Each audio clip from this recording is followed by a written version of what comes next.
You're just a maid. You'll never be my daughter-in-law." Her words cut through the grand hall like a knife, and in that moment everything he thought he controlled, the wealth, the power, the world around him, felt suddenly fragile. 4 years later, the woman he humiliated, betrayed, and discarded would return, not as a broken victim but as an unstoppable force, ready to reclaim everything he stole. And when she does, no lie, no scheme, and no ounce of cruelty will survive her wrath. Tell me, have you ever trusted someone with your whole heart, only to be betrayed by the one you loved the most? And when they discarded you, did you ever imagine coming back stronger than ever, ready to claim what was always yours? Hey, my dear family. Welcome back to Mr. James' Family, where we bring you stories full of emotions, love, betrayal, and life-changing twists. You know we don't just tell stories. We live them with every heartbeat, every tear, and every shocking moment that will leave you on the edge of your seat. Power had a sound. It echoed in polished hallways, in the quiet click of expensive shoes against marble floors, in the steady hum of a city that never slept but always obeyed money. It lived inside boardrooms, sealed with glass and silence, where decisions worth millions were made with a nod, not a discussion. This was his world. He sat at the head of the long table, posture perfect, shoulders squared, spine straight, as if weakness had never touched his body or his mind. The tailored black suit hugged him like a second skin, every stitch custom-made, every detail intentional. A dark tie rested neatly against a crisp white shirt. Nothing was accidental about him. Not his appearance, not his success, not his reputation. At 36, he had achieved what most men spent a lifetime chasing: wealth beyond measure, influence beyond borders, a name that carried weight in every room it entered. When he spoke, people listened. When he remained silent, people grew nervous. His blue eyes scanned the financial reports projected on the wall, but his mind wasn't on the numbers. Numbers were obedient, predictable, loyal. They never disappointed him. People did. He closed the folder in front of him slowly, deliberately, the sound sharp in the otherwise silent room. Every executive seated around the table straightened instinctively. No one spoke. They had learned long ago that interrupting him was a mistake. "Approved," he said calmly. Relief passed through the room like a silent wave. The meeting ended not with applause or celebration, but with chairs sliding back and heads bowing slightly as they stood. Respect was not demanded here. It was enforced by presence alone. As the room emptied, his assistant approached, careful, professional, always aware of her place. "Sir, the interviews are scheduled to begin in 10 minutes. He didn't look at her immediately. He stood, adjusting his cufflinks, his movements smooth and unhurried. "How many today?" he asked. "5 candidates, sir." He nodded once. 5 would become 0 by the end of the hour. They always did. Secretaries came and went in his life like passing seasons. Efficient ones stayed longer. Emotional ones never lasted. He had no patience for attachment, excuses, or weakness disguised as ambition. His office was a reflection of his mind, clean, controlled, cold. Floor-to-ceiling windows overlooked the city below. From this height, people looked small, insignificant, replaceable, just the way he preferred them. He poured himself a glass of water, not whiskey. He never drank during work hours. Discipline was the foundation of power. Indulgence was for those who lacked control. Marriage, in his opinion, was no different from a merger, a strategic alliance, a way to expand influence, secure legacy, maintain image. Love had nothing to do with it. Love was a distraction invented by those who needed emotional excuses for their failures. Women, to him, were experiences, temporary, enjoyable when convenient, forgettable when they asked for more. He had heard the word love spoken to him more times than he could count. whispered in dark rooms, spoken through tears, written in messages he never replied to. None of it ever moved him. Emotion was a weakness. Humanity was a liability. That belief had carried him far. The doorbell rang softly. "Send in the first candidate," he said. The first woman entered, nervous energy clinging to her like perfume. She smiled too much, spoke too fast, tried too hard. Her resume was impressive, but her eyes searched his face for approval, reassurance, something more than professionalism. He dismissed her in under 5 minutes. The second was efficient but timid. The third, confident but careless. The fourth, intelligent but emotional. One by one, they left his office with polite smiles masking disappointment. By the time the fifth interview was announced, his patience had thinned. "Last one," he muttered. The door opened again. At first, nothing seemed different. She stepped inside quietly, closing the door behind her with controlled precision. No nervous fumbling, no unnecessary movements. She wore a simple outfit, professional, modest, well-fitted, but not designed to impress. Her posture was straight, not forced, confident, not arrogant. He didn't look up immediately. He was reviewing notes, already prepared to end this interview as quickly as the others.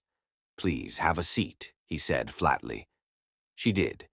Silence stretched for a moment. Then she spoke. "Thank you for the opportunity, sir." Her voice was calm. Not soft, not sharp, calm. It wasn't rehearsed, it wasn't trembling. It didn't seek validation. It carried a steadiness that didn't belong in this room, a room built to intimidate. His pen paused mid-motion. For reasons he couldn't immediately explain, he looked up. She met his gaze without hesitation. Brown skin, warm and rich in tone, contrasted against the cool monochrome of his office. Deep brown eyes held intelligence but not fear. Her silky black hair was neatly styled, falling naturally around her shoulders. There was something composed about her presence, something grounded. She didn't smile excessively. She didn't avoid his eyes. She waited. He felt it then. A slight disruption. Not attraction, not interest, something else. Control shifted, just a fraction. He leaned back slightly in his chair, studying her with renewed focus. "Your name?" he asked. She answered clearly. No rush, no nervous laughter. He skimmed her resume but found his attention drifting back to her voice. There was a rhythm to it, a sincerity that didn't beg to be noticed, yet refused to be ignored. "Why do you want this position?" he asked. Her answer wasn't dramatic. It wasn't rehearsed ambition. It was honest, grounded, purpose-driven. With every word, something unfamiliar stirred inside him. Annoyance. Not at her, but at himself. He didn't like this feeling. He prided himself on reading people within seconds, on maintaining distance, on remaining unaffected. Yet as she spoke, the room felt different, smaller, warmer, as if something invisible had shifted its place. He interrupted her abruptly. "That will be all," he said. She stopped mid-sentence, nodded politely, and stood without protest. As she turned toward the door, he realized something unsettling. He didn't want her to leave yet. The thought irritated him. He cleared his throat. "Wait." She turned back. "Yes, sir?" For a brief second, he searched for words, an unfamiliar hesitation. "We'll be in touch," he said instead. She inclined her head slightly and exited the office. The door closed. Silence returned. But the room was no longer the same. He stood, walking toward the window, staring down at the city that had always obeyed him. His reflection stared back from the glass, perfect, composed, unaffected. Yet somewhere beneath that flawless surface, something had cracked, just slightly. And he didn't know why. For the first time in years, the man who controlled everything questioned one thing in silence. Why did a single voice make him feel like he was losing control? The moment the office door closed behind her, the air outside felt heavier, but not unpleasantly so. She paused in the corridor, taking a deep breath, feeling the echo of his presence linger in her mind like a shadow she couldn't shake. It wasn't fear. It wasn't longing either. It was curiosity, the kind that quietly blossoms into fascination without announcing itself. Her heart, which she had carefully kept in check, skipped once, and she immediately chastised herself for noticing. She had always believed in honesty. Always. It wasn't just a principle, it was the foundation of every choice she had made in life. Even in a city where masks and smiles were often interchangeable, she had refused to play the game. Her father had raised her with quiet strength, teaching her that dignity was more valuable than gold, and that a woman's worth could never be measured by the opinions of others. She had learned to work not because she had to, but because she could. Confidence, independence, a sense of self. These were her weapons. Her own wealth, her father's fortune, was something she had chosen to keep private. Not because she was ashamed, but because she knew the world was full of men and women who measured intentions with ledger books instead of hearts. To her, money was a tool, not a definition.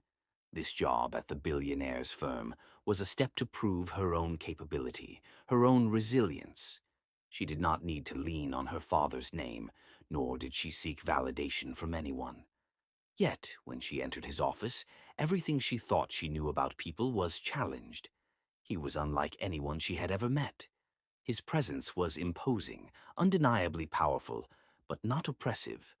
There was a precision to him, a clarity in his movements and his voice, and yet, beneath the calculated surface, she glimpsed what? A softness, a restraint. It made her heart flutter in a quiet, irrational way.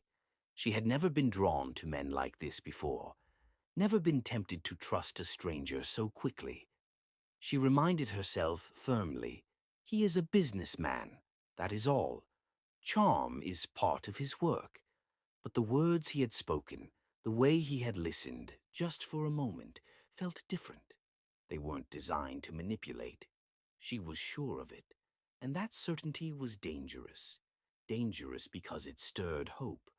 Hope that perhaps kindness existed even in those who seemed untouchable. Hope that honesty might still be genuine, even when wrapped in the elegance of wealth and power. She could not explain why she felt this way. Perhaps it was foolish, perhaps it was naive, but she trusted her instincts, and right now her instincts whispered that he was not like the others, that he could be different, that maybe, just maybe, he could be trusted. She returned to her small apartment later that evening, the city lights glowing through her window, and sat quietly, reflecting on the day. She replayed the moments of the interview over and over, the way he had briefly paused while listening to her. The subtle tension in his expression that betrayed nothing yet spoke volumes. She admitted to herself that she had been intrigued, more than she had allowed herself to recognize. Still, she warned herself sternly. Curiosity was not permission. Fascination was not consent. She could admire from a distance. She could respect. But she would not cross invisible lines drawn by experience. She had seen too many people burn by trusting too easily. She had vowed she would never be one of them. The next morning, the office felt different. The routines continued, the staff moved efficiently, and the city buzzed beyond the tall windows as it always did. But for her, the day carried a new undercurrent, a tension that she couldn't ignore. She worked diligently, arranging files, responding to calls, sending emails. Every task completed perfectly, yet her mind wandered inevitably back to him. She questioned her own thoughts. Was it fascination or just residual attention from a man who could command a room with a glance? She reminded herself again. He had not yet spoken to her beyond formalities. He had not smiled. He had not made a personal remark. He was distant, professional, untouchable. And yet, the smallest details, the way he observed the room, the subtle shifts in his tone, the way his eyes seemed to calculate more than just numbers, left a trace on her mind. By lunch, she had convinced herself she would focus strictly on her work. She reminded herself of the dignity she carried, the pride she took in her independence. She was not here to fall under anyone's sway, certainly not a man who embodied power, control, and wealth the way he did. Still, she could not deny the truth. The tiniest part of her wanted to see him again, hear his voice, even just for a moment. Her colleagues noticed it before she even admitted it to herself. Subtle glances, quiet remarks, a tone of excitement that she usually suppressed. They teased her, asking if she had met someone interesting. She smiled politely, careful to remain vague. She did not yet trust even her co-workers with her thoughts. There was no need to reveal such fragile inclinations too soon. Days passed, and their interactions remained minimal.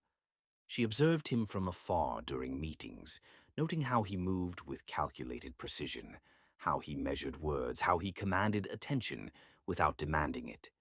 There was something about the way he treated others, not with disdain exactly, but with a careful distance that still left room for respect. She wondered what it must be like to be inside that mind, to understand every calculation, every motive, every quiet intention. She also noticed that he rarely looked at anyone the same way twice. People were patterns to him, predictable. Yet somehow, when she caught his gaze, fleeting though it might be, it felt different. She could not explain why. She told herself repeatedly, "Do not imagine more than what is there. It is merely observation. It is not attention. It is not connection." Yet, in the quiet moments when she sorted documents or made notes in the empty office, she could feel his presence echoing through the building like a shadow that moved silently, unseen, yet somehow always near. She did not fear it. She did not resent it. She simply acknowledged it as one might acknowledge a storm on the horizon. Inevitable, powerful, yet distant. One evening, as the office emptied, she lingered to finish reports. The room was quiet, the hum of air conditioning the only sound. She heard the soft click of the door opening behind her and instinctively turned. He stood there, holding a folder. His eyes, those piercing blue eyes, met hers with a subtle intensity that made her heart skip again, even though she would not admit it aloud. "You're thorough," he said, voice low, steady, and measured. Not a compliment exactly, but not criticism either. It lingered in the air, unusual for him. "Thank you, sir," she replied, careful not to betray her reaction. He stepped closer, not threateningly, not imposing, just observant. He studied the papers, then glanced at her, and something in his expression shifted, almost imperceptibly. A flicker, a pause, a calculation of a different kind. "Your approach," he said finally. "It's rare." She nodded politely, unsure whether to be pleased or wary. She had encountered praise before, and it was often laced with ulterior motives. Yet this felt different. Genuine, maybe even dangerous in its authenticity. "You understand precision," he continued, almost to himself. "And yet, you carry something else with it." "Something else?" she asked softly, curious but cautious. He did not answer immediately. Instead, he folded the folder, tucked it under his arm, and turned toward the door. "Yes, something else," he said, voice calm but unreadable. "We will see how it develops." And with that, he left. She exhaled, realizing she had been holding her breath. Her hands were slightly trembling. She shook them discreetly, chastising herself silently for being affected. Later, walking home, she replayed the encounter repeatedly.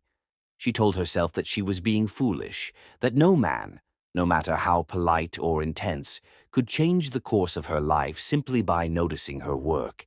Yet a tiny, persistent thread of trust, inexplicable and unbidden, had taken root in her heart. She did not know it yet, but this seed of belief would grow, slowly, relentlessly, igniting feelings she had long kept dormant, challenging the careful boundaries she had built around herself. It was the beginning of a trust that would test her strength, her patience, and her understanding of love. Because in her world, honesty was everything, and for the first time she believed that someone might embody it completely, even when everything in him screamed otherwise. She had no idea that the trust she had just allowed to blossom was exactly what would make her most vulnerable, and that the man who unsettled her so completely had already noticed it. The office was quiet again, late afternoon sunlight stretching across polished floors, casting long shadows that seemed to mirror the tension in the room. She sat at her desk, carefully arranging folders, methodical, precise, but her hands trembled ever so slightly. Not from fear, not from exhaustion, but from a faint anticipation she refused to name. She told herself it was simply curiosity, nothing more. But the truth was far more dangerous. He appeared without warning, his presence filling the space before his footsteps reached her desk. She looked up instinctively, as she always did, and the calm, calculated aura that surrounded him made her pulse quicken. He didn't smile. He didn't speak immediately. He simply observed, as if measuring not just the work in front of her, but the very essence of her being. "I don't play with hearts," he said finally, voice low, measured, almost casual, yet carrying a weight that pressed against her chest. The words were deliberate, precise. They carried authority, yet the subtext lingered. Something unspoken, something that demanded attention beyond the surface meaning. She blinked, startled by the directness. Her mind scrambled, trying to reconcile the tension in his tone with the intensity of his gaze. There was no malice, no threat, only a statement of fact. And yet it landed on her as though it were a challenge she was both eager and terrified to accept. He stepped closer. Not to intimidate, not to invade, but to dominate the space subtly, a presence so commanding that her own breathing seemed louder than the quiet hum of the office. "I'll marry you," he added softly. Words so incongruent with everything she knew about him that they hung in the air, fragile and dangerous, like glass suspended by a single thread. She froze. Her heart pounded, a deafening rhythm that threatened to betray her composure. She struggled internally, weighing logic against the flood of emotions that threatened to drown her reasoning. He was powerful, charming, utterly magnetic. But he was also a man whose life she barely understood, whose intentions were as sharp and unpredictable as the edges of a diamond. And yet, in that moment, something inside her stirred. A flicker of hope, fragile and fleeting, ignited in the depths of her chest. Perhaps it was trust. Perhaps it was longing. Perhaps it was the dangerous belief that people were not always what they seemed. She hesitated, words caught somewhere between fear and desire. Her voice trembled slightly as she whispered, "You mean that?" He tilted his head ever so slightly, an almost imperceptible gesture that hinted at amusement or calculation.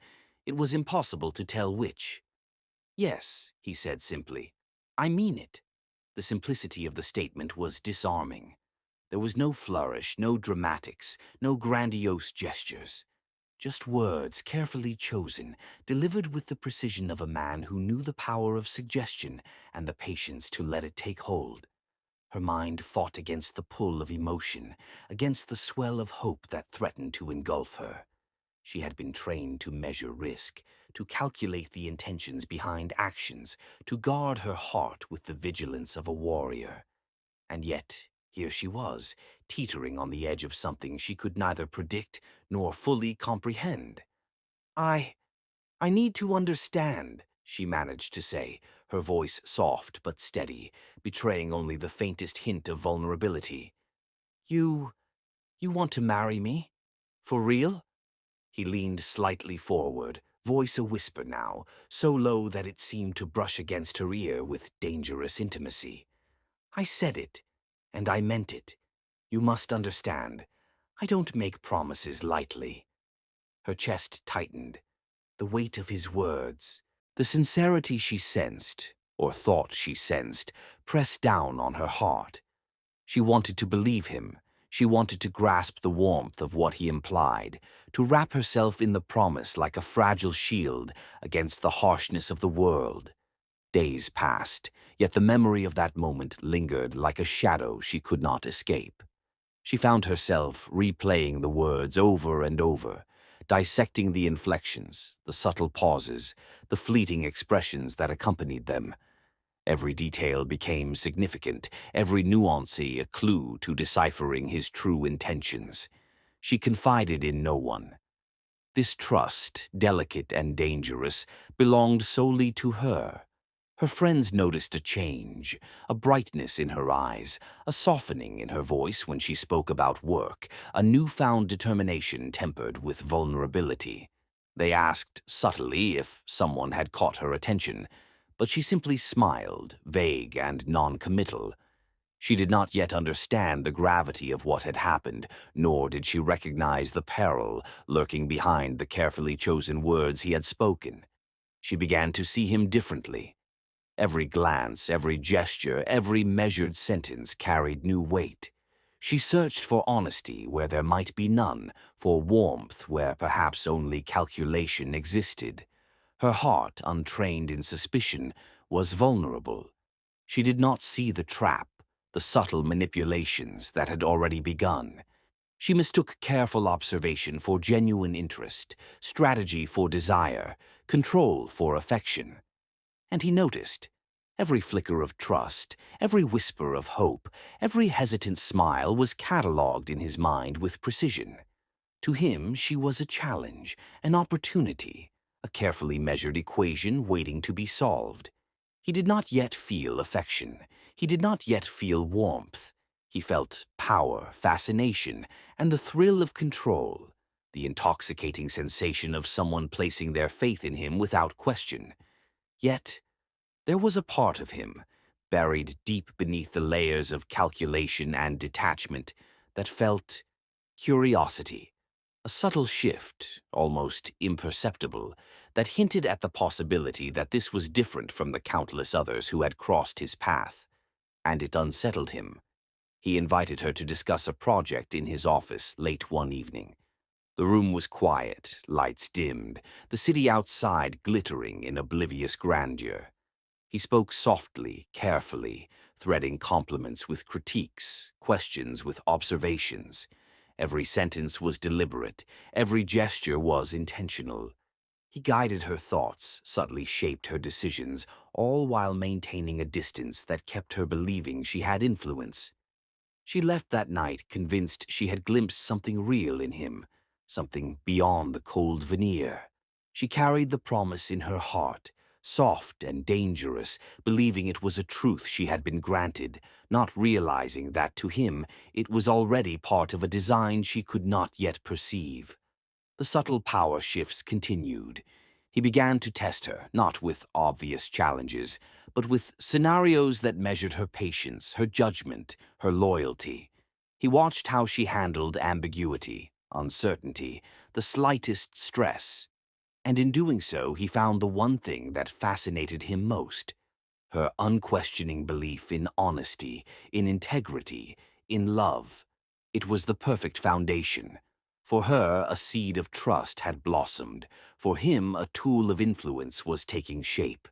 She could not see the cracks forming in the pattern he meticulously wove around her. She only saw the possibility of a future, imagined through the lens of her heart. And as the city lights flickered against the glass of his office, he allowed her that illusion, not because of love, not yet, but because he had discovered its power. Her heart, open, trusting, and unguarded, had already begun to shape his next moves. She believed she had been granted a promise of love. He knew she had been caught in a carefully spun web, and the next move would determine whether her heart would be cherished or shattered.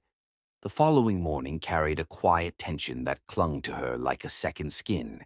The air in the office was crisp, perfumed with the faint scent of polished wood and coffee, yet it could not mask the heaviness pressing against her chest.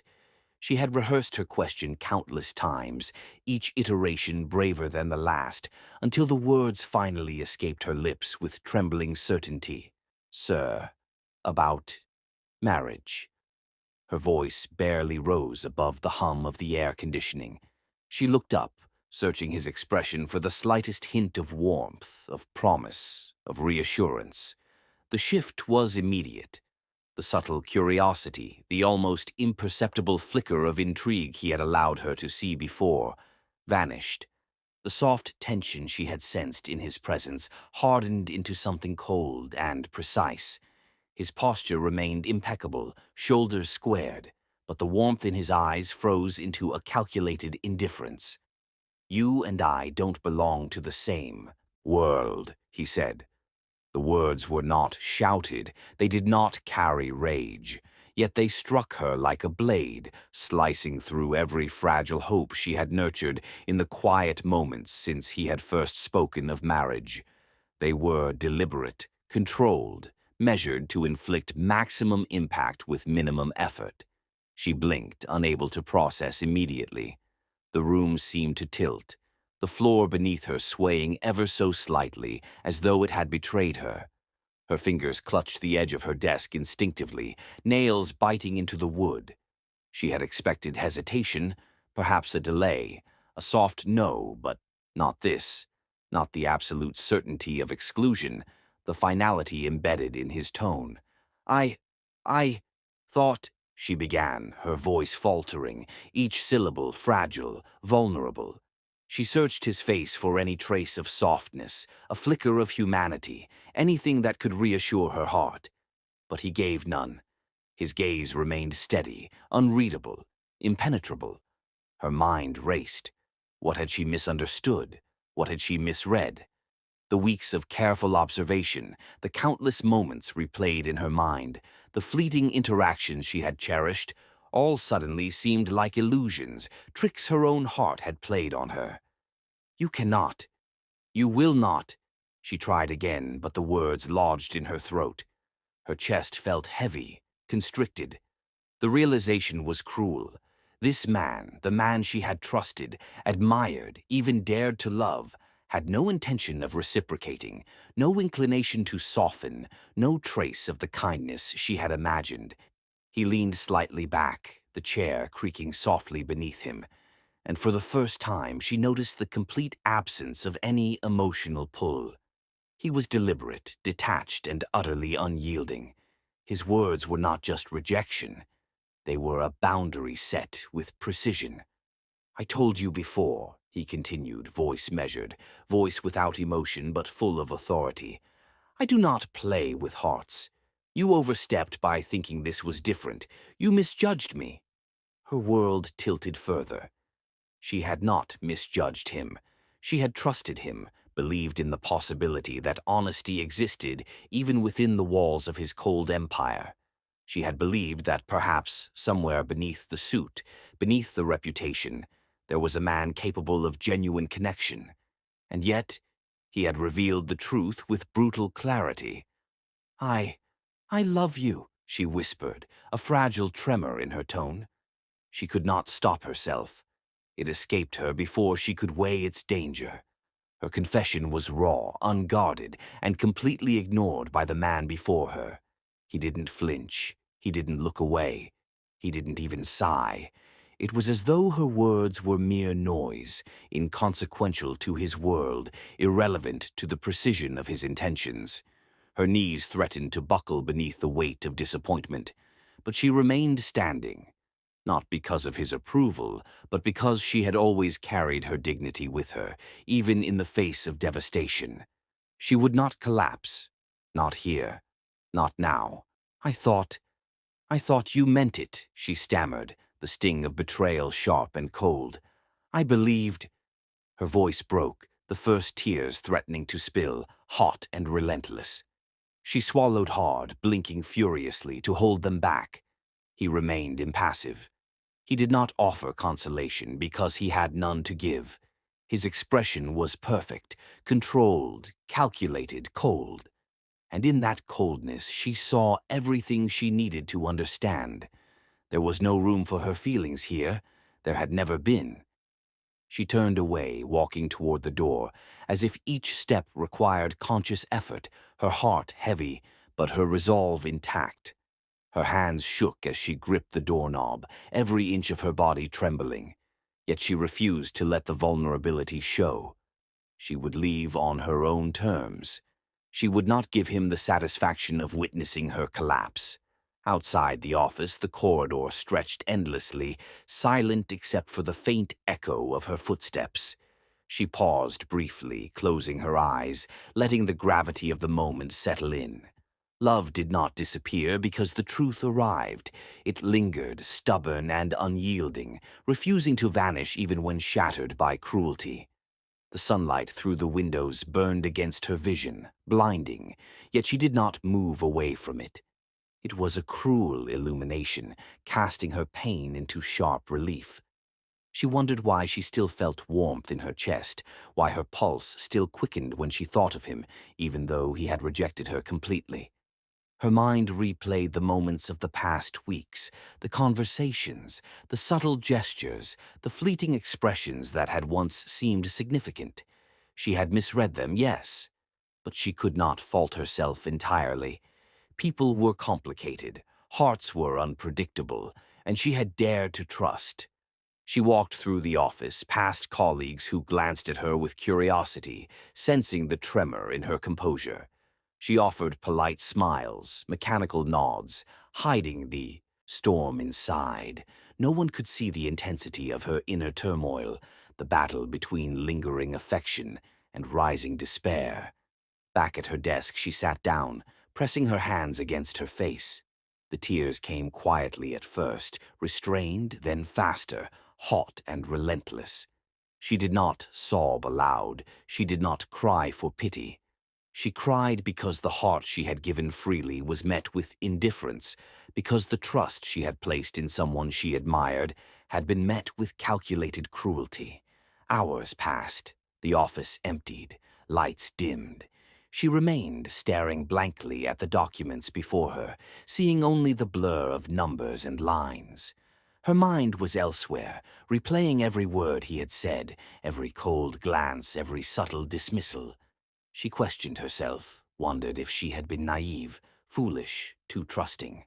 And yet, even in the midst of her despair, she could not suppress the truth. She still cared. Her love, undiminished by cruelty, undeterred by rejection, remained steadfast. It was irrational, defiant, and dangerous. She understood, at some level, that this love was a vulnerability he could exploit, and perhaps he already had, but she could not stop it. The city lights began to flicker on outside the office windows, mirroring the storm within her. She rose slowly, straightening her back, smoothing the fabric of her dress. She would leave. She would return to her apartment, to her solitude, to her reflection. She would not allow him to see weakness. Not now. Not ever. Yet, deep inside, a quiet question lingered. Why did she feel compelled to hope, even after being rejected? Why did the memory of his words still echo in her mind with such power? Why did she still trust a man who had deliberately shown her the cruelty of his world? For the first time, she realized that love was not rational, that the heart had a will of its own, independent of logic or reason, that sometimes, even in the face of rejection, it refused to let go. And in that realization, a silent strength began to form, a strength forged not from acceptance, not from reciprocity, but from the resilience of loving despite the pain, of believing despite the betrayal. She would survive this, she would endure, and yet she could not deny the ache that lingered, nor the pull that still bound her to the man who had rejected her so completely. She walked away, shattered, but her heart remained dangerously loyal, and somewhere he noticed that loyalty, calculating how it could be used, how it could bind her even more tightly to him without her knowing. Days passed after her rejection, yet his mind refused to release her.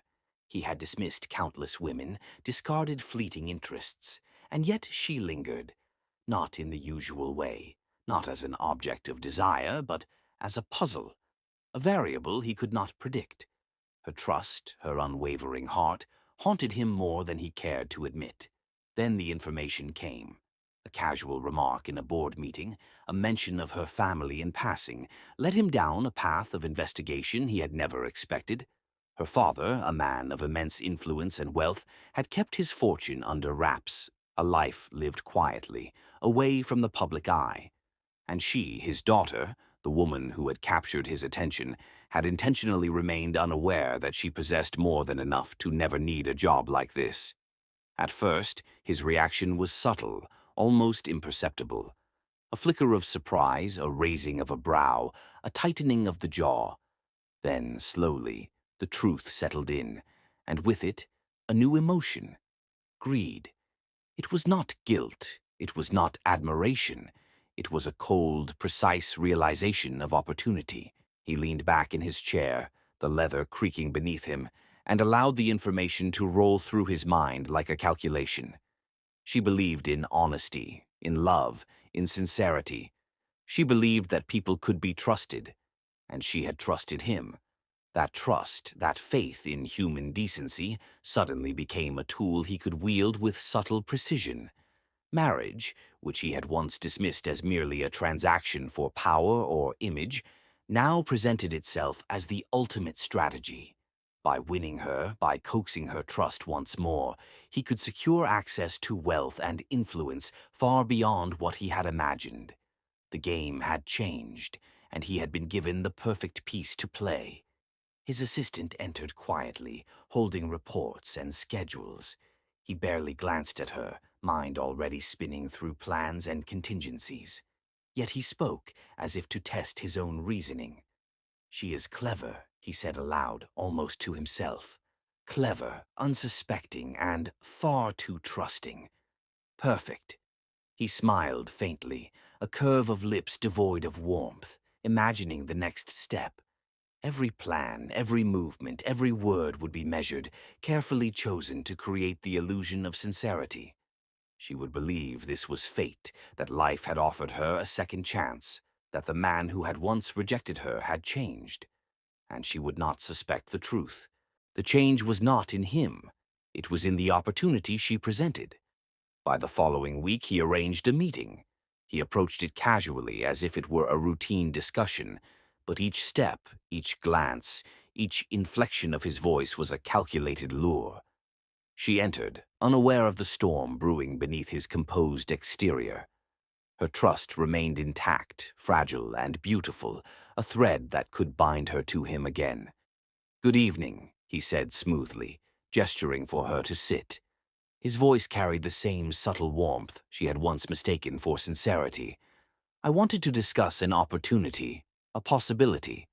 She listened carefully, attentive as always, interpreting the measured tones of his speech through the lens of hope.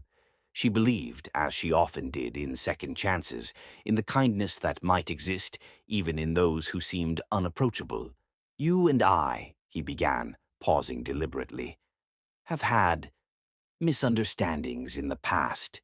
His eyes locked on hers, calm, controlled, almost intimate. She nodded, swallowing the memories of pain, ready to forgive, ready to believe in the possibility of reconciliation. "I would like to make things right," he continued. "If you are willing, I would like to propose that we marry." Her heart stopped. She thought she had misheard. She looked into his eyes, searching for the sincerity she had once believed existed, feeling the tremor of hope ripple through her chest. She whispered, barely audibly, You mean that?" "Yes," he said, every syllable deliberate, every pause calculated. He allowed her the illusion of trust, the thrill of hope, the belief that he had changed. She believed it wholeheartedly. Fate, life, destiny, all had aligned to offer her this second chance. She dared to dream again, to allow her heart to beat for him once more. And he watched silently, inwardly smiling, calculating every reaction. Every gesture of belief, every flicker of joy, every tentative smile she allowed herself, confirmed that she was ready to walk willingly into the trap he had laid. He presented the proposal not as coercion, not as manipulation, but as the natural progression of events, carefully orchestrated to appear genuine. She accepted, not knowing that the foundation of this acceptance was deception, that her love and trust were being measured and exploited. The weeks that followed were a dance of subtlety. He courted her not with passion, not with warmth, but with precision. Each compliment was measured, each gesture calculated. He created situations that made her feel special, needed, and cherished without ever betraying the cold truth of his intentions. She fell for it, slowly, inevitably. Her hope blossomed, nourished by the illusion of his attentions, the careful crafting of moments that seemed spontaneous but were anything but. She believed in him. She believed in the possibility of change. She believed in love again, her heart eager and open, unguarded and beautifully naive. Every smile, every glance, every soft word he allowed was a step closer to the prize. And she did not notice the absence of warmth behind those gestures, the calculated silence that followed, the faint chill in the way he held himself, the precision that betrayed his lack of genuine feeling. He had discovered a new game, one that required patience, subtlety, and time. He would wait until she had completely surrendered to the illusion of his intentions, until her trust was absolute, until her defenses were gone. Only then would he act to claim what he had sought from the moment he discovered the truth of her family's wealth. She, on the other hand, believed she was being granted mercy, a chance at love, redemption, and companionship. Her heart, ever trusting, ever loyal, failed to see the danger behind the polished exterior, the calculated gaze, the soft, measured tones of a man who had no intention of loving her. And so the stage was set. The trap was nearly invisible, woven into every gesture, every word, every carefully orchestrated moment. She walked into it unknowingly, guided by hope, trust, and a belief in the goodness of someone who had already decided to use her. And as the city outside glimmered with indifferent lights, neither the power of his calculation nor the fragility of her heart had yet revealed the consequences that would follow. She believed fate had given her a second chance at love. He knew the truth. She was walking straight into a carefully constructed trap, and every beat of her trusting heart played right into his hands. Chapter 6. A Wedding Built on Lies. The wedding was a spectacle in appearance only. Outside, the city glittered with the promise of celebration, the buzz of socialites, cameras, and whispered speculations. Inside, however, the ceremony was meticulously controlled, a display of wealth and status, with none of the warmth that accompanies genuine unions. Every detail, every flower, every gleaming surface was selected to project perfection. Yet, perfection in this case was hollow. She walked down the aisle, her heart pounding not with joy, but with a strange mixture of hope and trepidation. She believed she was stepping into a life where love, even tentative, had a chance to grow. She trusted him completely, unaware that every step she took had been anticipated, every breath calculated. Her dress was exquisite, flowing and elegant, chosen not by her but by advisors and stylists who understood appearances better than hearts. She held her bouquet tightly, a fragile anchor in a sea of strangers whose eyes measured her in judgment. Some admired her beauty, some were curious. Others, like the mother, looked at her with sharp disdain. From the moment she entered the room, she felt it, the weight of contempt, the invisible judgment hanging over her like a storm cloud. His mother, a woman whose power and pride rivaled her son's, watched her closely, expression tight, lips pressed into a thin line. She said nothing, yet every glance was a condemnation, every subtle movement an unspoken sentence. He stood at the altar, perfectly composed, immaculately dressed, his eyes a piercing blue that seemed to miss nothing. Yet there was no warmth in his gaze, no spark of affection, no recognition of the hope beating in her chest. She tried to meet his eyes, searching for something, anything, to reassure herself, but found only control, distance, a calculated calm. The vows were spoken softly, almost mechanically, with the audience none the wiser to the tension coiling between them. She recited her promises with sincerity, her heart opening fully, daring to believe in the man who had orchestrated this entire affair. He responded in kind, words measured, polite, yet devoid of emotional resonance. Every syllable was chosen to maintain the illusion of propriety while concealing the truth beneath. The rings were exchanged. The ceremony concluded. She looked at him, searching again for signs of tenderness, for evidence that this union held meaning for him. She found none. Only the shadow of strategy, the faint imprint of a plan she could not yet see. From day one she tried. She smiled, she spoke politely, she attempted small gestures of warmth, offers of conversation, laughter at subtle jokes, careful attentions meant to bridge the chasm of indifference. But her attempts were met with controlled acknowledgement, a brief nod, a polite word, but never affection. She could feel the distance, the deliberate barriers he maintained, yet she hoped, always hoped, that it would soften with time. Meanwhile, his mother observed everything. Her eyes, sharp as daggers, followed every movement, every smile, every attempt at connection. She saw the girl's efforts, naive and sincere, and responded with disdain. A maid pretending to be a daughter-in-law, she thought, every word unspoken but felt keenly. Every glance she gave the girl was a reminder of her place. Beneath them, an intruder in a world she would never truly belong to. Despite the coldness around her, she persevered. She believed that kindness could disarm hatred, that sincerity could overcome suspicion. She cooked small gestures, prepared thoughtful notes, complimented the staff and guests quietly, hoping to win favor subtly. Every act of goodwill was a stone placed carefully, yet the foundation beneath her was already unstable, cracked by judgment and manipulation she could not yet detect. In private moments, she attempted to reach him. She arranged dinners, casual conversations, and quiet exchanges. Each time she tried to spark something real, some trace of warmth, some acknowledgement that she existed beyond appearances and wealth. Each time he responded with charm and distance, polite words, a controlled smile, but nothing beyond strategy. Every interaction was a rehearsal in subtle manipulation. She believed in connection, while he measured the effect of each gesture, each smile, each fleeting vulnerability on her heart. The household was a minefield she navigated blindly.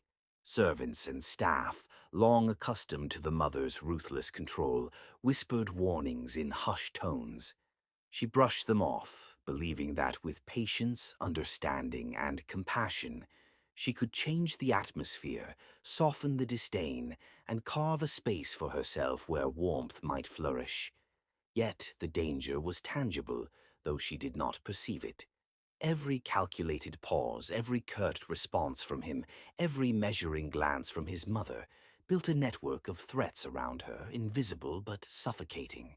She was unaware that every kind act, every hopeful smile, every trusting gesture she offered was being catalogued and weighed, slowly binding her into a web she could not escape. In the evenings, she sat alone in the grand bedroom she now occupied as his wife. The opulence was dizzying, yet cold. Gold accents, expensive fabrics, and artwork from distant continents did not ease the ache inside her. She stared at the walls, imagining a life where love might have existed here if only circumstances were different. Her heart was loyal, still beating for a man who had shown her indifference, still seeking approval and warmth in a place designed to withhold it. Every night she fell asleep with a fragile hope that tomorrow would be different, that a small smile, a gentle word, or a fleeting touch would prove that love could exist even in a house built on strategy. that perhaps he was not entirely unfeeling, that the cold distance was a temporary armor waiting to melt. Unbeknownst to her, he observed all these behaviors. From the study, from the hallways, from the subtle vantage points he claimed as his own, he noted every action. Every act of trust was a mark, every display of hope a step closer to the culmination of the plan. Her faith in him became the instrument through which he would secure everything he desired. He admired her resilience, even as he intended to exploit it. Meanwhile, his mother continued her silent crusade. She reinforced the hierarchy within the household, ensuring that the bride understood, even subconsciously, that she was an outsider. Her contempt was palpable, a force that pressed against every interaction, every word, every gesture. She ensured that servants would test her patience, that relatives would question her suitability, that every moment would remind her of her place. Despite all this, she remained unwavering. Every insult, every slight, every cold shoulder was met with grace, patience, and a quiet determination. She believed in the power of her heart, the strength of her intentions, and the possibility of winning love through sincerity. Yet the audience, watching from afar, knew something she did not. Danger was embedded in every smile he allowed, every moment of apparent attention, every flicker of warmth that seemed accidental. The house she had stepped into as a bride was not a sanctuary, but a carefully designed cage. Every day she risked exposure to emotional manipulation. Every gesture of trust brought her closer to a moment she could not yet imagine. Every kind word, every effort to please, every attempt at connection strengthened the invisible chains he had already begun to weave. She did not notice the faint smirk he allowed himself in private, the satisfaction of watching her hope bloom in a place where it would ultimately serve his plan. She did not sense the silent calculations of his mother, the careful orchestration of humiliation and control, nor did she feel the growing tension of a trap set patiently, quietly, inexorably. Even as she tried to soften hearts, even as she believed in her ability to transform cold indifference into affection, the foundation beneath her feet was eroding. She was unaware that the warmth she sought was a mirage, a performance designed to bind her more securely than any chain could. The danger grew with every passing day, invisible, subtle, and complete. She moved through the halls, smiled at the right moments, and offered her trust freely, while he catalogued it all. She believed she could change him. She believed she could earn love. She believed in the power of hearts, and that belief, pure and unwavering, was exactly what made her vulnerable. She tried to earn love in a house built on lies, unaware that every gesture, every trusting smile was being used to tighten the trap. And somewhere he was already planning the next move, one that would leave her heart in peril before she even realized it. The morning sun filtered weakly through the tall windows, painting the grand hall in a muted glow. She entered the kitchen quietly, careful not to disturb the servants already bustling about, preparing breakfast. She had grown used to the routines, to the silent judgments that hovered in the air. But that morning something felt heavier, denser, as if the walls themselves had taken on a sharper edge. The mother appeared suddenly, poised and immaculate, her eyes narrowing with calculated disdain. She did not speak at first, merely observing her stepdaughter, or what she considered the intruder, moving with cautious grace. The girl smiled politely, as she always did, trying to diffuse tension with warmth. But the smile, so full of hope, did not reach the woman's cold, scrutinizing gaze. "You're late," the mother said sharply, voice clipped, no trace of kindness or concern. "I expect perfection here, every day. Not excuses, not delays. You will learn your place." She froze for a heartbeat, startled by the abruptness. She had always tried to blend in, to observe, to anticipate needs, to offer small gestures of goodwill. Yet here it was clear. No effort would ever earn her approval. Not smiles, not attentiveness, not even patience. "Yes, madam," she replied softly, bowing slightly, attempting to show respect while masking the sting of humiliation. The words sounded hollow in her own ears. She had believed that perseverance and grace could create understanding, maybe even earn acceptance. But the cold reality before her shattered that illusion. The mother moved past her, speaking to the staff with authority, issuing orders in a tone that brooked no challenge. Every command carried an unspoken implication. The girl was not worthy of equality. She was beneath notice, beneath consideration, beneath respect. And through it all, the mother's eyes flicked back occasionally, sharp and calculating, ensuring that the girl felt the weight of each invisible judgment. He stood in the hallway, watching silently, his posture perfect, face composed, eyes unreadable. He did not intervene. He did not defend. His silence was deliberate, his inaction as much a part of the punishment as the mother's words. Every glance he gave her carried authority and distance, a reminder that in this household, control was absolute, and she had none. Hours passed with the mother's quiet cruelty, manifesting in subtle ways. She was given menial tasks under the guise of testing competence, trivial responsibilities framed as essential lessons in humility.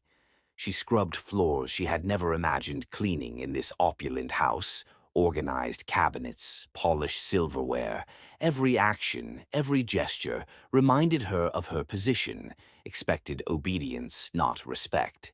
Attempts at conversation were rebuffed with sharp words or cold silence. Her inquiries, simple and innocent, were met with disapproval. Even when she sought small ways to ease tension, preparing breakfast for him, arranging flowers in the study, her efforts were diminished, minimized, or ignored entirely. The household staff, conditioned by years of observing the mother's ruthless authority, treated her differently. Some offered fleeting sympathy, whispered encouragement when they thought no one else was listening, but most kept their distance, wary of the consequences of association. She sensed their caution but remained steadfast, believing that integrity and kindness might eventually soften hearts hardened by privilege and power. Yet the mother escalated, subtle malice giving way to overt domination. She summoned her to the drawing room, standing tall and unyielding as if the space itself belonged solely to her. The girl's heart pounded as she entered, knowing that something had shifted, an instinctual dread she could not name. "Sit," the mother commanded, voice sharp, tone final. She obeyed, hands folded tightly in her lap, breath shallow. Every muscle in her body was tense, bracing for what was to come. "You think you belong here?" the mother said slowly, each word dripping with contempt. "That you are my daughter-in-law, equal in status, worthy of my son's respect." Her lips curled in a cold smile. "You are not. You never will be. You are not my daughter-in-law. You're just a maid." The words landed like thunder. The air seemed to crack, sharp and unforgiving. She felt it reverberate through her chest, through her very soul, shaking the fragile hope she had nurtured since the day he had proposed. She had believed in love, in the possibility of acceptance, in the power of hearts to transcend prejudice. All of it shattered in that single, brutal sentence. Her vision blurred, not with rage, not with anger, but with disbelief. She had walked this path with sincerity, believing that dedication, kindness, and genuine affection could bridge worlds. And yet the truth was laid bare. In this household, in his eyes, in the mother's authority, she had no place beyond servitude. He remained silent, standing in the doorway, perfectly still, an immovable presence. His silence was heavier than any words could have been. She turned slightly, eyes searching for some flicker of empathy, some trace of regret, but found none. Not a single expression betrayed feeling. Not a single movement suggested that he would intervene. His quiet observation became the second blow, a betrayal more profound than the mother's words.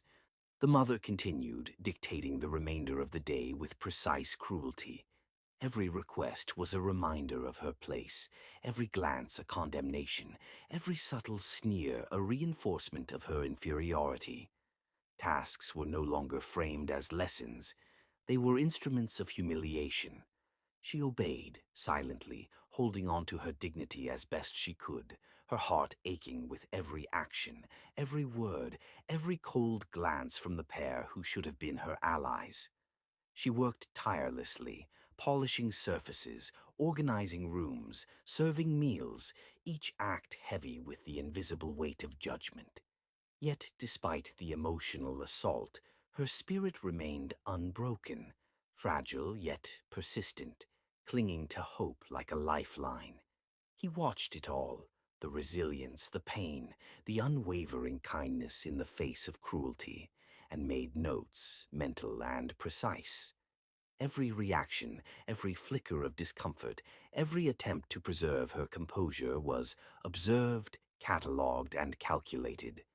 In her innocence, she revealed her vulnerability, her trust, and her loyalty, and he intended to use it all. The day ended, but the emotional exhaustion did not. She retreated to her room quietly, shutting the door behind her with a trembling hand. She sank onto the edge of the bed, head in hands, tears unbidden but persistent. She questioned herself, wondered what she had done wrong, what sin she had committed to merit such treatment. Yet even in despair, she did not curse, she did not rebel. She simply endured. Night fell, the city outside glowing with indifferent lights. She lay awake, listening to the muted hum of the mansion, wondering if she had misjudged everything, her trust, her love, her hope. She replayed the mother's words, the sting of them echoing in her mind. And yet, somehow, beneath the pain, she could not relinquish her love entirely. The house that was meant to be her home felt like a cage. The warmth she had imagined, the affection she had sought, were illusions that vanished with the cruelty that now defined her daily life. She realized painfully that love alone could not shield her from the judgment of those determined to see her humbled. Outside, he remained vigilant, observing without interference. Every tear, every moment of hesitation, every act of quiet endurance was a lesson, a data point, a proof of loyalty and resilience he could exploit. She did not know that her very heart, her faith in love, and her belief in human decency were being used as instruments in a calculated design she could not yet comprehend. And somewhere in the corridors of the mansion, the mother smiled faintly, knowing the foundation had been laid perfectly. Humiliation, obedience, and isolation were tools wielded with precision, and the girl had stepped into the roles they designed for her. She was a pawn in a game far larger than herself, yet her mind remained focused on earning love, unaware of the magnitude of the deception surrounding her. "You're not my daughter-in-law. You're just a maid." The words echoed endlessly in her mind, yet the silence from her husband whispered a greater danger. If even he would not defend her, how deep did the trap run? And how far would it go before she realized it? Morning light spilled through the tall windows, illuminating the polished surfaces of the mansion and casting long shadows across the study. The air smelled faintly of leather and polished wood, the kind of atmosphere that whispered power, authority, and control. She entered the room carrying a stack of documents, each one carefully organized, every page crisp and pristine. Her hands trembled slightly, not from fear but from anticipation. She believed she was participating in a family ritual, a series of formalities meant to solidify her place as a daughter-in-law. Every signature she was asked to provide seemed ordinary, customary, necessary for the maintenance of order in a wealthy household. She smiled softly, offering trust as freely as she always had, unaware that every stroke of her pen was a step into a carefully concealed trap.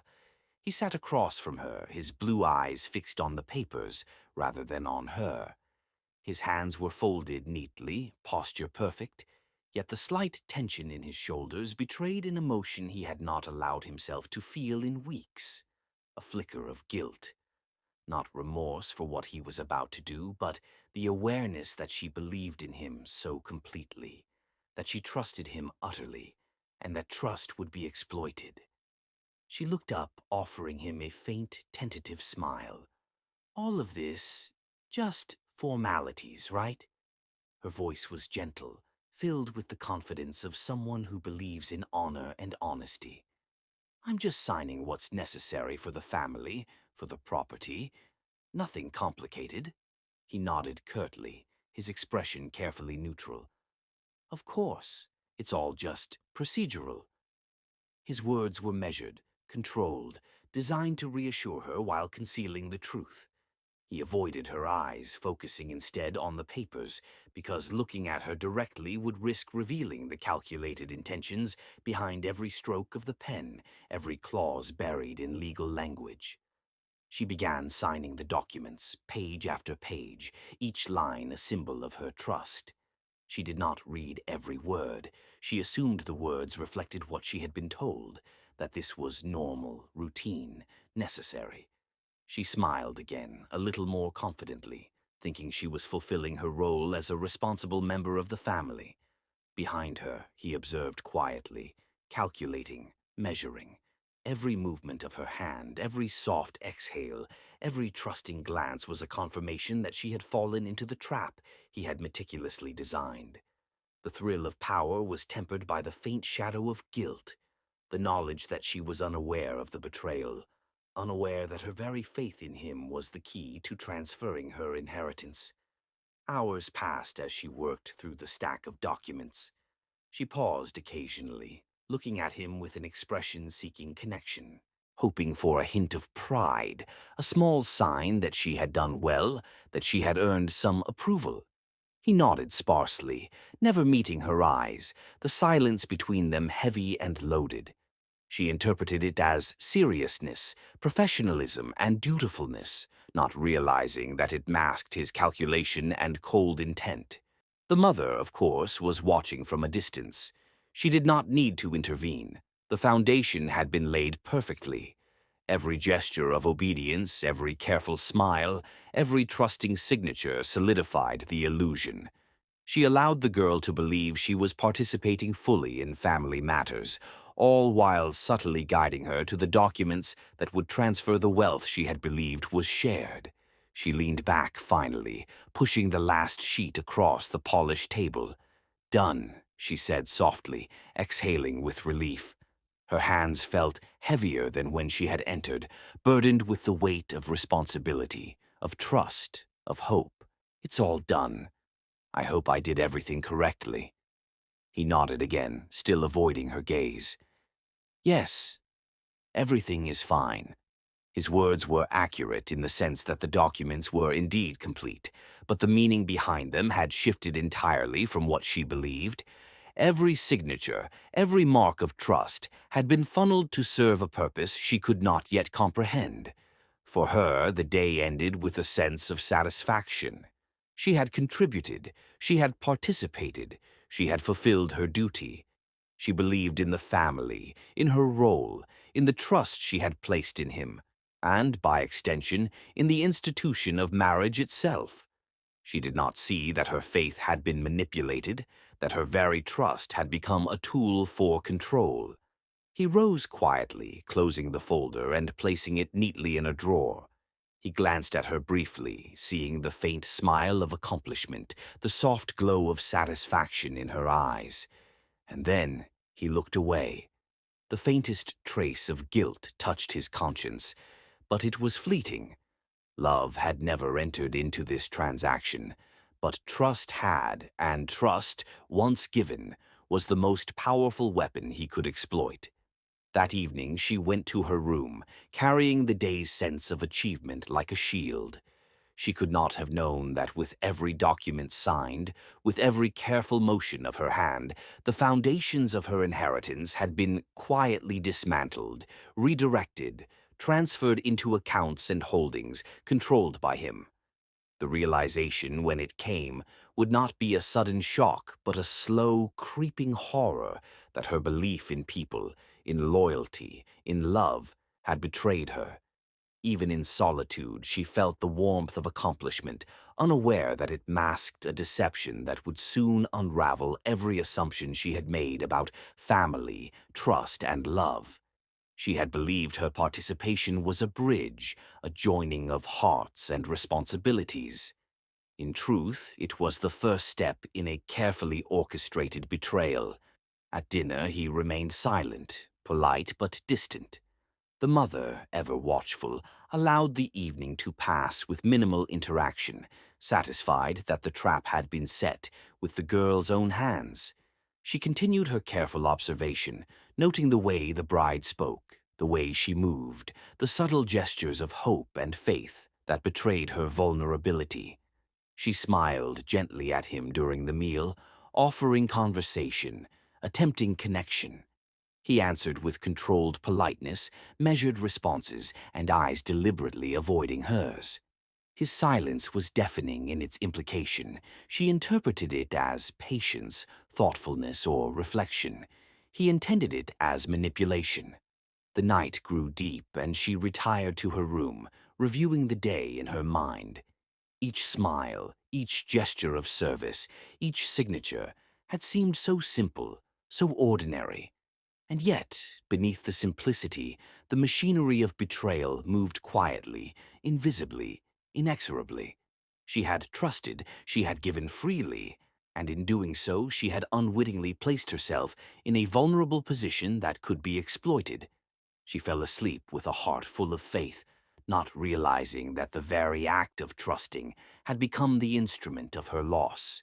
She had believed in him, in family, in integrity, and that belief had blinded her, not to his intentions, not to his calculation, but to the subtle mechanisms of control he had deployed. Love did not blind her. Trust did. And somewhere he smiled quietly to himself, knowing the moment was approaching when her faith in him would become the very key to everything he had planned. The morning light was pale and filtered through the grand windows, casting long, indifferent shadows across the room. She sat quietly at the edge of the bed, her hands clasped in her lap, heart heavy but resolute. There had been no arguments the night before, no confrontation, no raised voices. Everything had unfolded in silence, as if the house itself understood the finality of what was about to occur. He entered the room, impeccably dressed as always, suit tailored to perfection, tie in place, hair sleek and flawless. His eyes, once a source of warmth she had imagined, were now distant, unreadable, cold. He stopped a few feet from her, observing her with a clinical precision that had once made her heart flutter, but now only deepened the ache inside her chest. "I've arranged everything," he said simply, voice even, controlled. No softness, no attempt to soften the blow. She looked up, meeting his gaze, searching for even the slightest trace of the man she had loved, but found nothing. Only authority, distance, and calculated indifference. "Hi," she began, her voice trembling faintly, then faltered. Words seemed inadequate. She realized there was nothing left to say, no way to appeal to him, no way to reclaim the illusions she had clung to. She took a slow, deep breath, steadying herself. "This is final?" she asked quietly, almost as if she were testing reality itself. "Yes," he replied, tone absolute. No explanation followed, no attempt at reasoning, no apology. It was a declaration, precise and unemotional, a statement of fact rather than a conversation. He had achieved his goal, and now everything had to be severed. She nodded once, slowly, acknowledging the inevitability of the moment. She did not beg, she did not plead, she did not attempt to fight. Years of trust, hope, and love had led her here, but even in pain, she carried herself with dignity. The betrayal was monumental, but her pride, fragile though it was, remained intact. He handed her a few documents, the papers that formalized the divorce. The signatures she had once believed were routine, that had seemed to unite the family and honor, now served as instruments of her loss. Every clause, every line, every small mark of ink represented the culmination of the deception she had unknowingly participated in. She looked down at them briefly, breathing slowly, mind processing the enormity of what had happened. The weight of her trust, the faith she had placed in him, had been weaponized. And yet, she did not cry aloud. She did not shout. She did not plead. She simply absorbed it, each heartbeat carrying the pain, each breath a quiet acknowledgement of the betrayal. He watched, impassive. He had played the game, executed it with precision, and now he could afford detachment. There was no lingering warmth, no hesitation, no flicker of doubt. The papers were signed, the inheritance secured, and the act was complete. She rose from the bed, slow, deliberate, every movement careful, maintaining a composure that belied the storm inside her. Her eyes flicked briefly toward him, searching for some trace of regret, some acknowledgement of what had been lost, but he gave nothing, only silence. The mother's presence was implied rather than immediate, a constant shadow over the proceedings. She had orchestrated, guided, and ensured that every step had reinforced the hierarchy, the humiliation, and the control.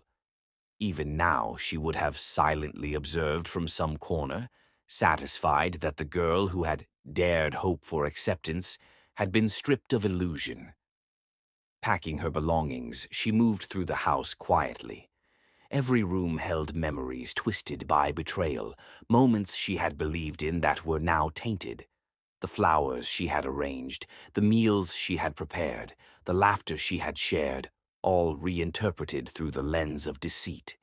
Yet she moved with grace, careful not to leave a trace of resentment, careful not to offer them the satisfaction of seeing her broken. The servants watched from a distance, whispering quietly among themselves, aware of the cruelty that had unfolded. Some felt pity, others were wary, but all understood that she had chosen a path of silent dignity. Her quiet strength contrasted sharply with the cold, calculated actions of the people who had used her. He followed her to the front hall, silent. The door stood between them, heavy and final. She paused, hand on the handle, breathing deeply, feeling the weight of the moment press against her chest. For a heartbeat, the world seemed to pause, as if acknowledging the magnitude of the act. "I wish you well," she said softly, her voice almost a whisper, yet filled with quiet authority. She did not look for an answer. She did not wait for recognition or remorse. She had accepted the truth. This was the end. He nodded once, brief, controlled, and made no reply. There was no apology, no plea, no reflection of the life they had shared, no acknowledgement of the trust she had offered so freely. Only silence, as empty and final as the space between them, had become over months of careful manipulation. She opened the door and stepped into the crisp morning air. The world outside was indifferent, bustling, unaware of the private drama that had just concluded within the walls of the mansion.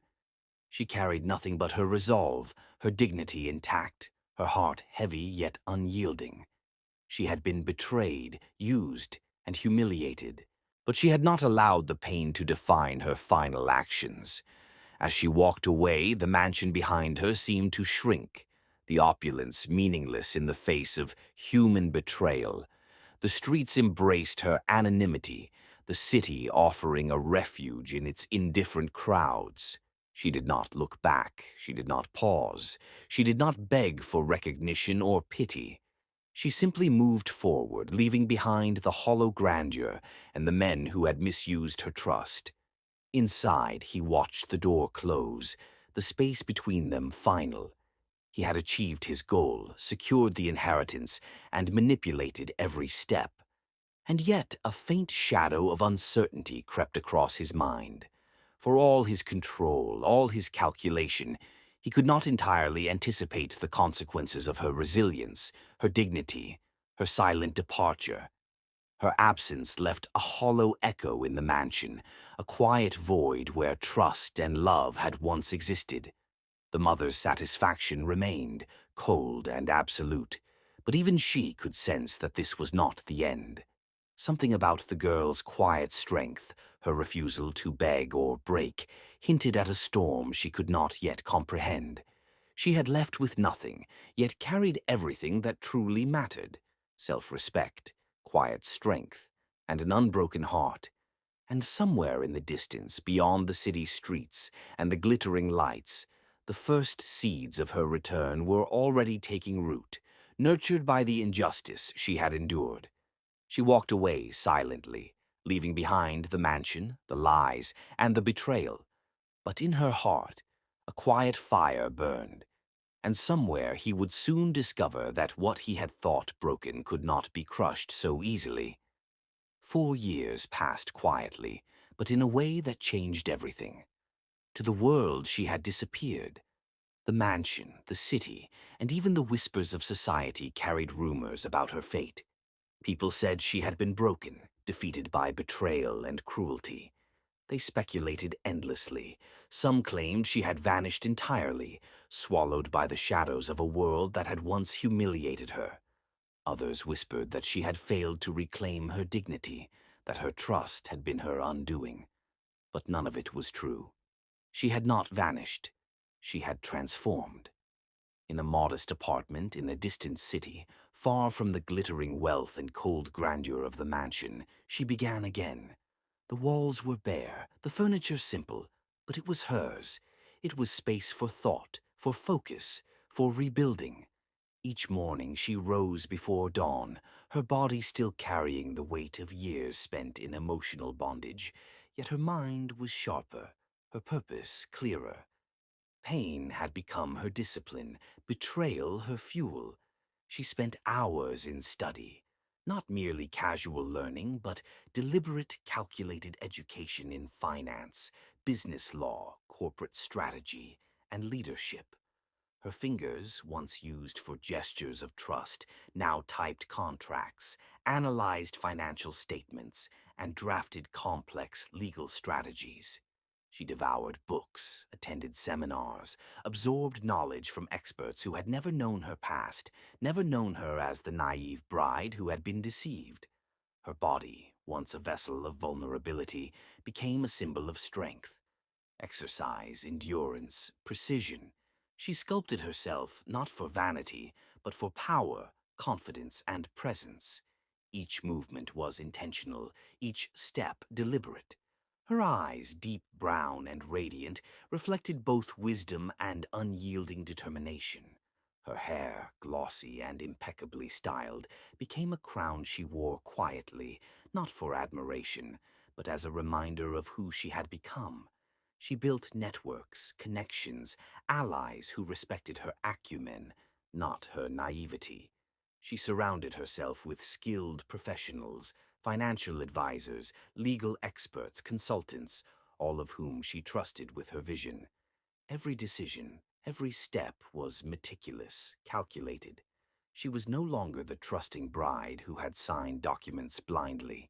She had become a force, a strategist whose every move was intentional, designed to secure power, respect, and eventually, justice. Evenings were spent in reflection. She allowed herself to feel the ache of betrayal, the sting of lost love, and the bitterness of injustice. But she transformed those emotions into clarity. Every tear shed became a lesson, every heartbreak a stepping stone, every betrayal a map to strategy. Pain, once her weakness, had become her weapon. Rumors from the past occasionally reached her ears. She read about them quietly, noting the disbelief and misjudgment in public narratives. They thought she had failed. They assumed the mansion, the wealth, and the power had broken her. They had no idea she had spent these 4 years building an empire of intellect, skill, and influence. They did not know that every whispered story of her disappearance only concealed the truth. She was preparing for her return, stronger than anyone could imagine. In moments of solitude, she would revisit the memory of the mansion, The coldness, the words, "You're just a maid." The silent betrayal, the hollow divorce. Each recollection was precise, like a photograph etched into her mind. She did not dwell in despair. She analyzed, planned, and prepared. The humiliation she had endured became the blueprint for the power she now commanded. She had learned patience. Years of careful observation, of disciplined preparation, had taught her that timing was everything. Impulsive action would have been self-defeating. She allowed the world to believe she had vanished, believing herself defeated. This illusion became her greatest advantage. While they assumed she was gone, she built, studied, and positioned herself for the moment when she would return. Socially, she moved with caution. Her appearances were strategic, her choices deliberate. She did not seek attention, fame, or recognition prematurely. Every step was calculated to build influence quietly, ensuring that when the time came, she would strike with precision and authority. Her reputation, carefully curated, became both her armor and her weapon. Her heart, too, transformed. The love she had once offered freely was now tempered with understanding and strategy. She did not abandon humanity, but she no longer allowed herself to be blind. Trust was now measured, love calculated, loyalty observed and earned. The lessons of betrayal had instilled discernment, ensuring that she would never again place her faith in empty promises or hollow gestures. Meanwhile, in the distant city, whispers began to circulate. People who remembered her, the mansion, the scandal, the betrayal, started to notice subtle changes. A businesswoman of remarkable acumen, a figure commanding respect in corporate circles, began to appear. Articles hinted at an emerging titan, someone who had transformed tragedy into triumph. Yet details remained scarce. No one knew how she had risen, only that she had. The contrast between perception and reality thrilled her privately. The world expected weakness, naivety, and defeat. They underestimated her entirely. And in that underestimation lay her advantage. Every person who believed she was gone would one day be forced to witness the full measure of her power. She trained her mind as sharply as her body. Strategic thinking, negotiation, legal mastery, financial insight, all became tools in her arsenal. Pain had forged her, betrayal had honed her, and the absence of love had clarified her purpose. She was no longer merely reacting to events. She was anticipating, planning, and orchestrating. Her mornings began with review of global financial markets, followed by intensive sessions on corporate strategy and legal frameworks. Afternoons involved meetings with her team, brainstorming, evaluating risks, and preparing contingencies. Every moment was disciplined, purposeful, and focused on a single goal: reclaiming what had been taken, asserting her presence, and confronting the past with authority. Evenings were quieter, introspective, and often solitary. She allowed herself to feel the echoes of the betrayal that had once shattered her. But she converted those feelings into clarity. The house she had left behind, the man she had loved, and the family that had humiliated her, all were now elements in a larger design. She was no longer the victim, she was the architect of her own destiny. Years of careful accumulation of knowledge, influence, and strategy had brought her to a point where she was unrecognizable, not just in appearance but in strength, intellect, and presence. Those who had thought her defeated would soon discover that disappearance had been an illusion. She had not vanished, she had evolved. She walked along the city streets in the quiet of early evening, contemplating the plan she had nurtured for years. The world had assumed she was powerless, defeated, erased. But she had emerged from those shadows with a mind sharper than any blade, a strategy meticulous in every detail, and a resolve unbreakable by the cruelties of the past. And somewhere in the world she had left behind, he remained, oblivious, assuming she had faded into insignificance. He did not know that the woman he had discarded, the one he had believed fragile and naive, was now a force he could not have anticipated. She paused, her gaze distant, eyes reflecting both fire and focus. 4 years of preparation, pain, and discipline had brought her to this moment. Every betrayal, every humiliation, every tear had been transformed into power, into strategy, into a future in which she would reclaim everything that had been denied. The rumors of failure and disappearance had done their work, creating a false sense of security for those who had betrayed her. And yet, she had always known the truth. She had never been defeated. She had merely been invisible, preparing, waiting, and growing stronger in silence. The world believed she had vanished. They thought she had been broken, lost, forgotten. But in the shadows, she had become unstoppable. And soon her return would shatter every assumption, every lie, and every carefully constructed world that had once held her down. The city skyline glimmered as the late afternoon sun hit the glass towers, reflecting light like a million shards of ambition. Inside one of those towers, a new figure moved with quiet authority, turning heads without even trying. She entered the room not as the naive bride who had once been betrayed, but as a force, a presence impossible to ignore.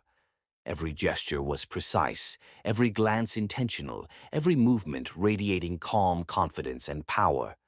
The lobby of the firm buzzed with activity, assistants moving with purpose, clients arriving with anticipation. Yet even in this organized chaos, she commanded attention. Her name had begun to circulate quietly over the past months, whispered in boardrooms and corridors, attached to deals and acquisitions that none could ignore. Now, seeing her in person for the first time in years, even the most seasoned executives felt a shift, subtle yet undeniable. Her heels clicked on the polished marble floors as she moved toward the elevator, each step measured, controlled, echoing through the room.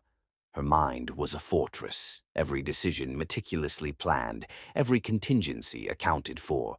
Years of preparation, of study, of calculated patience had sculpted her into someone far beyond what anyone, including her betrayers, had imagined. And then he saw her. He was in a nearby office, reviewing documents with his usual precision, when someone mentioned her name. At first, he dismissed it casually, assuming it was another rumor or an exaggerated tale. But when he looked up, the world seemed to shift.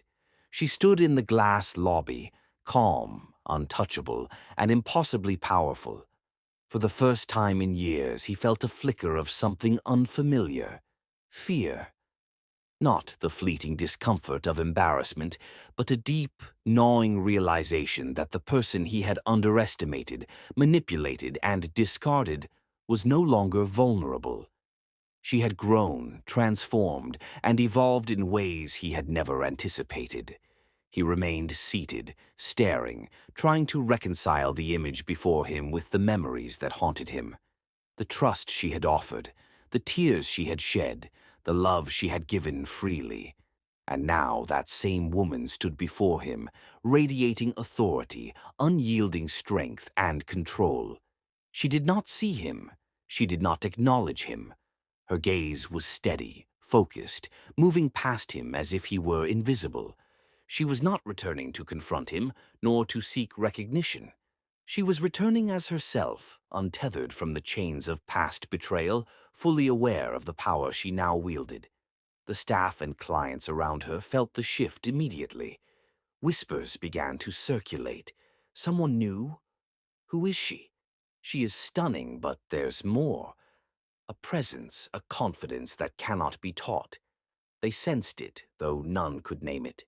And through it all, she moved with the poise of someone who had endured storms and emerged victorious. He rose slowly from his chair, feeling a strange weight in his chest.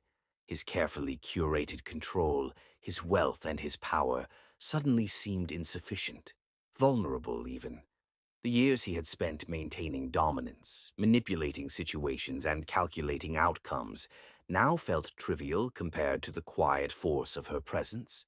He wanted to approach her, to speak, to assert authority as he had always done. But something stopped him. A barrier built not of walls, but of the knowledge that this was no longer the woman he had known.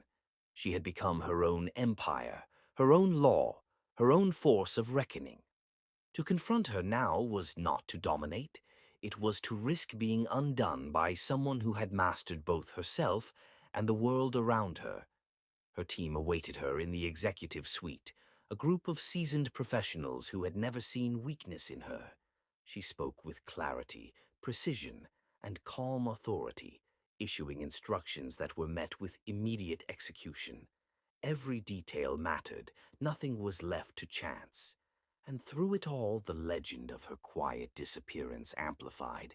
People who had doubted her now found themselves in awe, aware that the woman who had vanished had returned stronger than anyone could have imagined. He watched, helpless in a way that was alien to him. He was accustomed to control, accustomed to bending circumstances to his will, accustomed to having his presence demand attention. But now the world seemed to pivot around her. She had become the axis, and he was a distant, powerless observer. The memory of her trust, her naive hope, and her gentle belief in him pressed against him with uncomfortable clarity. Every smile she had offered, every gesture of love and patience had been a weapon he had wielded. And yet now, in her silence, in her refusal to acknowledge him, he felt the weight of all those past misdeeds pressing upon him. Outside, the city moved obliviously, yet within the walls of those skyscrapers, the balance of power had shifted. She had reclaimed herself, not with anger or vengeance, but with unwavering determination, intelligence, and presence.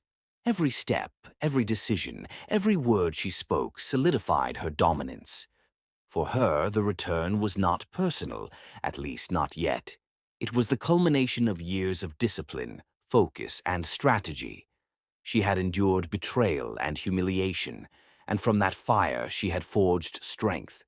She moved not for recognition, not for revenge, but for reclamation of what was hers, of her dignity, of her rightful place in the world. He remained rooted in place, unable to speak, unable to act, unable to bridge the chasm that now separated them. The fear he felt was not of her words, but of her existence, the undeniable proof that she had survived, adapted, and surpassed the limitations he had once imposed. She moved past him with serene authority, unbothered by his presence, unshaken by the power he once wielded over her. The silence between them was louder than any confrontation could have been. Her return was not a plea, not an appeal, not a demand. It was a declaration. She existed now on her own terms, untouchable and untethered. The day unfolded with her presence commanding attention and respect. Every meeting she led, every negotiation she oversaw, was a reminder that she had mastered not just her destiny, but the tools of influence, strategy, and power. The empire she was building was both visible and intangible, a force that would not be denied. He lingered in the background, watching her navigate the room, orchestrate her team, and assert authority effortlessly. The magnitude of his misjudgment dawned on him painfully. He had believed she was fragile, pliable, and dependent. He had exploited her trust and assumed she would crumble. But she had done the opposite. She had grown into someone immune to manipulation, impervious to betrayal, and capable of reclaiming everything he had taken. Her team moved with precise coordination, but it was her presence that directed every action. The subtle confidence in her posture, the clarity in her voice, the unwavering gaze, all spoke of a woman who had endured storms and emerged stronger, smarter, and more formidable than anyone could have predicted. And through it all, she did not glance back. She did not seek acknowledgement. She did not speak to him.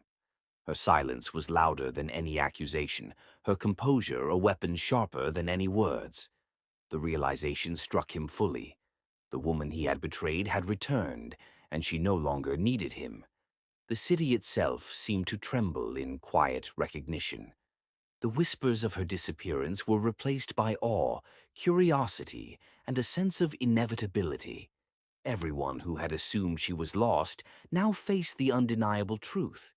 She had returned, and she was untouchable. He wanted to speak, to call out, to reassert himself, but his voice failed him. Every instinct he had relied on for control was rendered useless in the face of the quiet, commanding authority she exuded. She had transcended the role he had once defined for her, and in doing so had shifted the balance of power completely. Her eyes, calm and unwavering, focused not on him but on the work at hand, the plans she had cultivated over years. Every detail mattered, every interaction was calculated, and every moment reinforced her dominance. She was no longer the bride who had trusted blindly. She was a strategist, a titan, and a force of inevitability. And as she walked past him again, moving effortlessly through her domain, he understood fully that this was no ordinary return. This was a reckoning, not of words, but of presence, influence, and undeniable power. She had returned not as a wife, not as a victim, but as a woman who had survived, conquered, and evolved beyond the reach of anyone who had once controlled her. He felt fear for the first time in his life, not of loss, not of failure, but of her. And yet she walked past him silently, unacknowledging, untouchable, leaving him to wonder. How would he ever regain control over someone who no longer needed him, and who now held the power he had once wielded without mercy? The morning began quietly, deceptively so. The city hummed with its usual rhythm, unaware of the storm that was about to strike the opulent mansion and the empire built on illusion and cruelty. Inside, a single envelope landed on the mother's polished mahogany desk, its edges crisp, its contents precise, and its presence immediately unsettling. She lifted it, scanning the official markings. Her eyes narrowed, lips tightening as she read the first few lines. Legal language she had once dismissed as formalities now spoke volumes of consequences she could no longer ignore. Her hand shook slightly, betraying the panic she struggled to conceal. She called for her son, voice sharp, commanding, but this time tinged with fear. He entered the room, suited, calm, but sensing immediately that something had shifted. The usual aura of control and authority seemed brittle now, fragile. His mother handed him the envelope, her grip unusually tight, as though trying to pass along both the responsibility and the weight of dread. He opened it, scanning the contents with practiced precision, expecting routine legal matters. What he found instead made his pulse quicken. Notices, verifications, account freezes, and detailed investigations, each step orchestrated with an understanding of both law and leverage that he had never anticipated. Every property, every asset, every document he had once assumed was beyond reach, now hovered under scrutiny. The mother's panic escalated. She had built her life, her power, and her control on manipulation, intimidation, and wealth. The idea that someone could challenge all of it, not with violence or brute force, but with precision, knowledge, and legality, was unbearable. Her voice rose, though tempered by fear, demanding explanations, asking questions she did not want to hear. The son, for the first time, felt a crack in the armor he had so carefully maintained. Years of privilege, calculation, and manipulation had given him dominance, but this legal storm, was beyond mere money or power. It struck at the foundations of everything he had relied upon. He had ignored the woman he had betrayed, dismissed her, and silenced her presence with arrogance. Now that silence had a cost, and it was coming due in full force. Outside the mansion, messengers delivered more notices, each sealed with authority, each carefully worded to ensure compliance and prevent evasion. Bank accounts were frozen, property holdings scrutinized, assets put under review. Every department, every legal office involved, followed the meticulous instructions of a strategist who had spent years preparing for this precise moment. The son's usual confidence wavered. He had navigated boardroom battles, hostile takeovers, and financial crises before, but never had he faced an opponent whose knowledge, patience, and strategy matched his own, and whose intent was focused solely on justice and reclamation. The woman he had underestimated had emerged not as a naive victim, but as a calculated force capable of dismantling everything he and his mother had built. In private, he attempted to reach out, to call, to negotiate, to seek reprieve, but found himself blocked at every turn. Every move he made was anticipated, countered, and neutralized with precision. The legal team she had assembled operated like a finely tuned machine, each member executing their role flawlessly, their combined efforts leaving no room for error or manipulation. The mother's panic reached a fever pitch. She had believed wealth and influence could insulate her from consequences. She had manipulated, coerced, and humiliated without fearing reprisal. Now, as accounts were frozen and properties locked, she realized her arrogance had left her vulnerable. The woman she had once dismissed as a maid had become a force beyond reckoning, and the consequences were unfolding with relentless certainty. Meanwhile, the son confronted a reality he could no longer ignore. The cost of silence, of complicity, of betrayal, and of cruelty was now tangible, measurable, and undeniable. Every property he had assumed belonged to him, every financial move made with confidence, was now scrutinized under the sharp eyes of a strategist who had endured years of betrayal and pain, yet had emerged unbroken and formidable. He moved through the mansion, attempting to organize damage control, but every step he took only revealed the thoroughness of her preparation. Every notice, every legal action, every frozen account demonstrated her meticulous planning, her understanding of both law and human behavior, and the inevitability of her strategy. The mother's frustration boiled over into anger, but it was impotent anger, sharp yet ineffective. Her attempts to command, intimidate, or influence were met with procedural precision and legal authority. She had underestimated the discipline, intellect, and resolve of the woman she had humiliated. Every misjudgment, every slight, every dismissive gesture now returned to confront her, amplified by the legal storm she could not control. In the mansion's boardroom, advisors attempted to counsel the son, offering strategies and contingencies. But every recommendation highlighted the gaps in his understanding, the errors in his judgment, and the brilliance of the opponent he faced. The realization settled heavily. He had underestimated not just her, but her capacity for strategy, planning, and execution. Outside, the city remained oblivious to the unfolding storm. Newspapers, media, and financial circles began to pick up whispers. An emerging power, a returning force, a woman reclaiming what was hers with unmatched precision. The legend of her disappearance was eclipsed by the reality of her return as rumors gave way to tangible action. The mother and son, once untouchable, now found themselves at the mercy of someone they had believed powerless. The documents, the signatures, the accounts, all the tools they had relied upon to secure wealth and dominance were now being scrutinized and reclaimed with surgical precision. The balance of power had shifted completely, and there was no immediate path for them to regain control. Inside her offices, she monitored every action, every response, every legal maneuver with calm authority.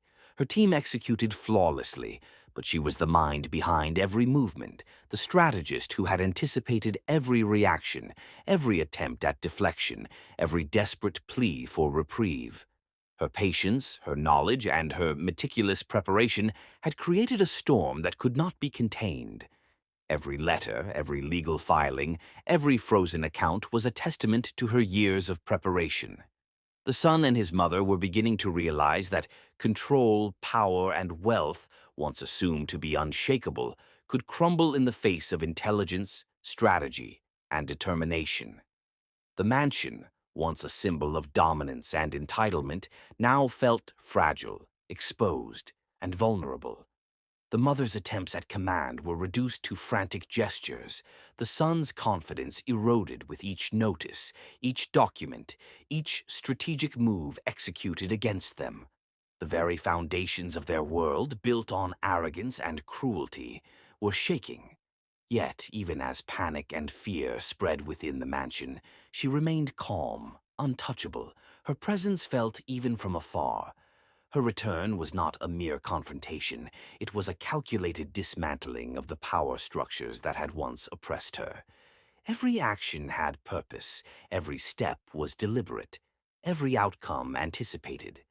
The son tried once more to assess the damage, to understand how the woman he had underestimated had gained such power, but every revelation only underscored his misjudgment. The depth of her preparation, the precision of her strategy, and the discipline with which she executed each step left him in awe, fear, and disbelief simultaneously. Meanwhile, the mother's panic gave way to desperation. She had underestimated her entirely, and now she faced the full force of consequences she had never imagined. Every attempt at negotiation, influence, or appeal was thwarted, leaving her grasping at control that no longer existed. And the documents, the very papers she had once dismissed as routine, harmless, and under her influence, were about to reveal their deepest truth.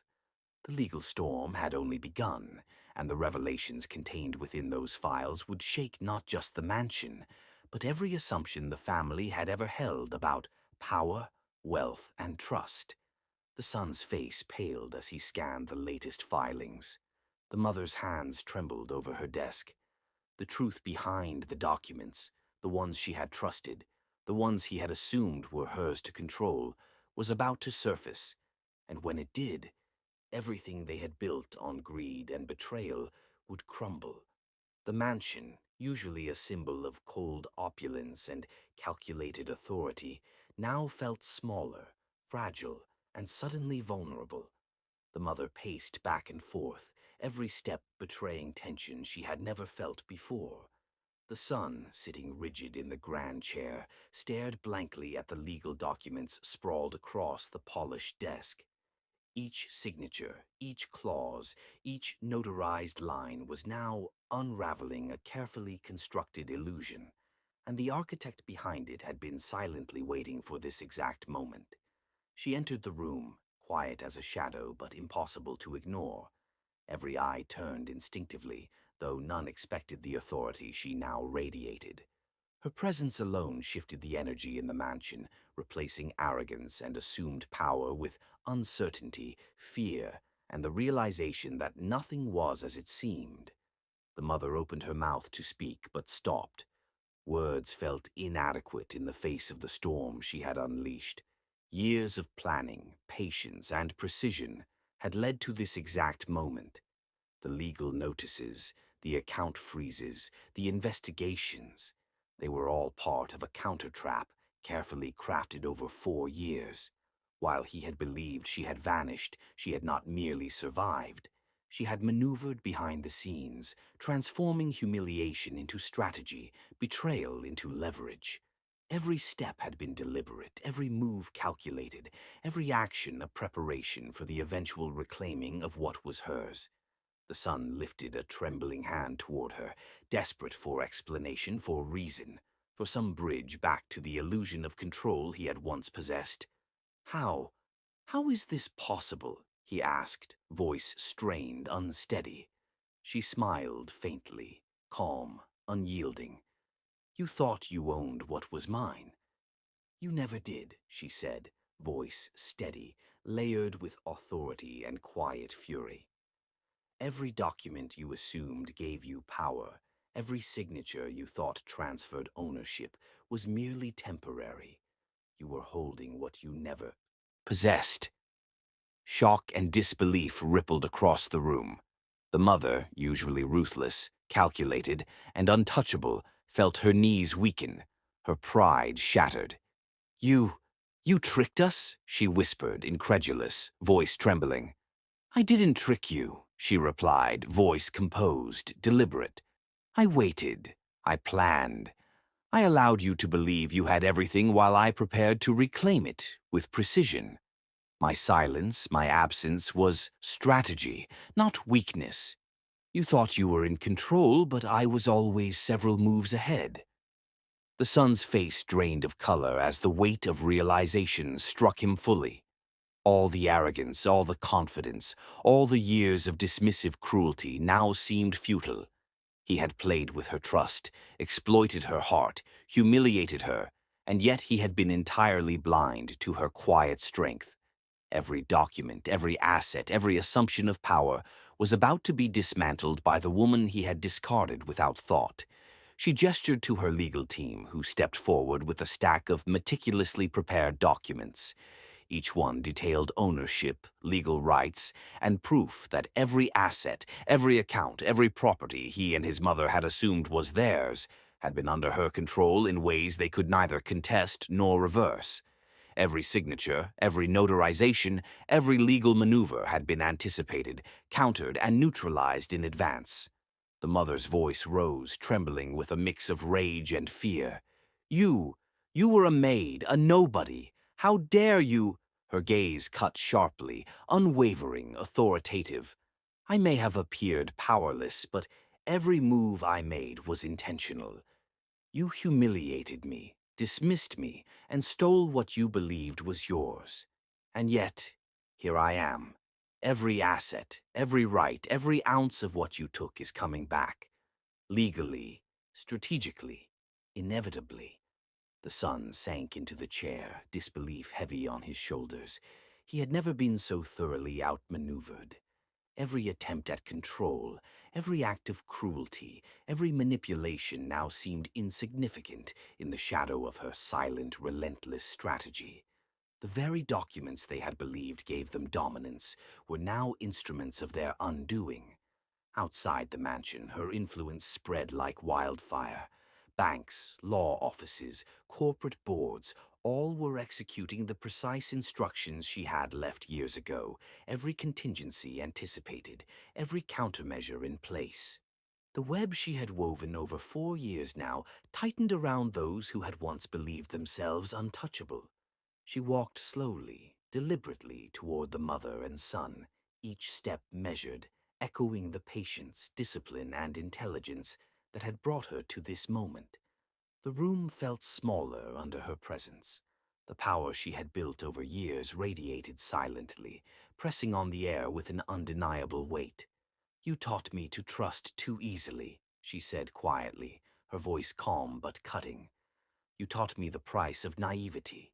But I have learned patience, strategy, law, negotiation, influence. Every tear I shed, every moment of humiliation, every second of betrayal was a lesson. And now those lessons have brought me back to you, not as a victim, but as the rightful owner of what is mine. Her mother-in-law's face was pale, lips parted in shock. The son, speechless, struggled to comprehend the immensity of the trap that had been set without their knowledge. Every act they had committed under the assumption of control now appeared foolish, reckless, and short-sighted. She moved toward the desk, placing her hand lightly on the top, scanning the documents. I trusted that you would act predictably, she said. And you did. I allowed you to take what you thought was yours. Every signature, every agreement, every step you took only ensured my victory. You never truly owned anything. You were temporary holders, unaware of the strategy operating silently all around you. Silence filled the room. The air was thick, oppressive, as the magnitude of her actions sank in. Years of arrogance, cruelty, and manipulation could not withstand the precision of her planning. The son's mind raced, realizing too late the depth of the oversight he had made. His silence, his complicity, his indulgence in cruelty, all had contributed to the outcome he now faced. She looked at him, calm, poised, and commanding. This is the end of the game, she said, and yet it is only the beginning. You will understand fully, very soon, what it means to underestimate someone who appears powerless, but is quietly unstoppable. Her team handed her the final documents, legal confirmations, reclaimed assets, and final validations. Every piece was accounted for, every loophole anticipated, every detail perfected. She had returned not for vengeance, not for spectacle, but for justice, the justice that had been denied to her years ago. The mother collapsed into a chair, trembling, speechless. Every move she had made to dominate, manipulate, and humiliate had been turned against her. The empire she had built on arrogance and cruelty was now exposed to the authority of someone she had once deemed powerless. The son remained frozen, the gravity of his misjudgment finally settling in. He had believed silence and inaction could protect him from consequences. He had believed that her absence was permanent, that her disappearance was the end. But it was not. It had been preparation, calculation, and quiet mastery, a storm he had neither seen nor anticipated. And in the quiet authority of her presence, the realization struck. She had never truly lost anything. Every tear, every humiliation, every betrayal had been transformed into power. Every moment of weakness they had assumed she displayed had been an illusion, masking a mind and heart meticulously building toward this moment. She stood over them, calm, unyielding, untouchable. The documents lay in her hands, the empire shifted, and the truth had finally surfaced. But the question lingered in the silent room. Now that the deception was revealed and justice served, what would she do with the two people who had once destroyed her world? And could she forgive the betrayal that had forged her into something unstoppable? The grand room, once filled with cold authority and whispered arrogance, was now heavy with silence. Every corner of the mansion seemed to echo the fall of power that had once been unquestionable. The mother, who had ruled with sharp words and sharper judgment, now knelt on the polished marble floor. Her hands, once so commanding, clutched nervously at her lap. Pride, the very foundation of her life, had crumbled, leaving only fear, shame, and the bitter taste of humiliation.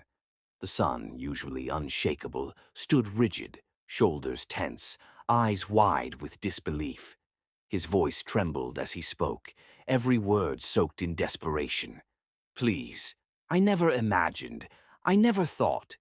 His sentences faltered, each one a desperate attempt to bridge the chasm his arrogance had carved. The magnitude of his past cruelty pressed down on him like a weight he could not escape. She remained seated behind her desk, calm, unyielding, untouchable. Her gaze swept over them, steady and unwavering. She did not rush to comfort. She did not soften. Forgiveness, she knew, could not be given lightly. It demanded recognition of wrongdoing, reflection, and genuine remorse, and both mother and son were forced to confront themselves fully in the raw light of accountability. "You destroyed more than property," she said, quietly, each word deliberate, precise. "You humiliated, betrayed, and stripped dignity from someone who trusted you completely. And in doing so, you lost something you never understood, the right to claim power over others without responsibility." The mother's knees trembled under the weight of her shame. She had spent a lifetime convincing herself that wealth, control, and intimidation were the ultimate measures of value. Now, kneeling, she understood that authority without morality was fragile, fleeting, and hollow. Her sharp tongue, her cruel eyes, and her relentless judgment had built walls around her life. But those walls had been shattered, leaving her exposed, weak, and painfully human. The son swallowed hard, tears threatening to spill. For the first time, he realized that his charm, wealth, and manipulation could not undo the pain he had inflicted. He had believed in control, in dominance, in the idea that love and trust could be bent to his will. But he had been blind, arrogant, and cruel. Every moment of betrayal, every dismissive word, every act of humiliation now stared back at him like a mirror he could not avoid. She stood slowly, the quiet authority of her presence making the room feel impossibly small. "Do you understand what you became?"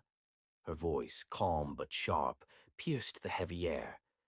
Do you see what your actions cost, not in material wealth, but in human dignity, trust, and respect? Redemption is not given. It is earned, and it begins with truth. The mother's voice trembled. I, I see it now. I was cruel. I, I thought I was protecting him, our family. But I failed. I, she choked, words caught in her throat, shame choking her voice. Kneeling had stripped away the armor of arrogance, leaving raw remorse in its place. The son fell to his knees beside her, hands clutching the marble floor. I, I was blind. I thought I was smart, untouchable, but I destroyed her life. I betrayed her. And now, his voice cracked, tears finally spilling freely. I can't fix it. I can't undo what I've done. Her eyes softened, but only slightly. Forgiveness was not pity. It was recognition of change, acknowledgement of suffering, and acceptance of responsibility. You can start by understanding the depth of your actions. You can start by facing the pain you caused, instead of hiding behind excuses or wealth. Only then can you begin to see redemption. Time seemed suspended as they remained there, kneeling, trembling, humbled. Pride, once their most valued possession, lay shattered at their feet. Wealth, power, and status now seemed meaningless in the face of the damage done to a heart that had trusted blindly, loved sincerely, and endured betrayal with grace. Her presence was a silent storm, calm yet devastating, deliberate yet unyielding. She did not need to raise her voice. The weight of her authority, of her return, of her power, was enough to force them to confront themselves fully. You were so focused on possessions, on control, on appearances, she continued, voice steady, that you failed to see what truly matters: respect, trust, love, and integrity. You cannot demand forgiveness, and you cannot reclaim trust through fear or wealth. Redemption must hurt to be real, and it must come from understanding what you've lost in the process. The mother sobbed quietly, head bowed, finally facing the consequences of her cruelty and complicity. The son, shoulders shaking, realized that humility was not a tactic. It was survival. For the first time, he understood that no amount of charm, money, or power could erase the scars they had inflicted. She moved slowly toward them, each step deliberate, commanding. You will feel the weight of what you've done every day. Your pride will remain broken until you prove, through genuine action, that you understand and accept responsibility. Only then will the door to redemption even begin to open. The room was heavy with emotion, regret, shame, fear, and awe. The power dynamics had shifted irrevocably. The mother and son, once untouchable, now lay exposed, humbled, and forced to confront the consequences of their cruelty. The lessons of 4 years of planning, patience, and silent mastery had come to fruition. She paused, standing over them with the quiet authority of someone who had endured storms, betrayal, and humiliation, and emerged unbroken, stronger, and untouchable. Her eyes met theirs, unwavering, demanding acknowledgement, reflection, and true remorse. For the first time, the mother understood that wealth and power could not shield her from justice. For the first time, the son realized that charm and arrogance could not undo betrayal. And for both, the woman who had once been dismissed as powerless had become the arbiter of truth, accountability, and redemption. The silence that followed was suffocating, thick with the weight of realization.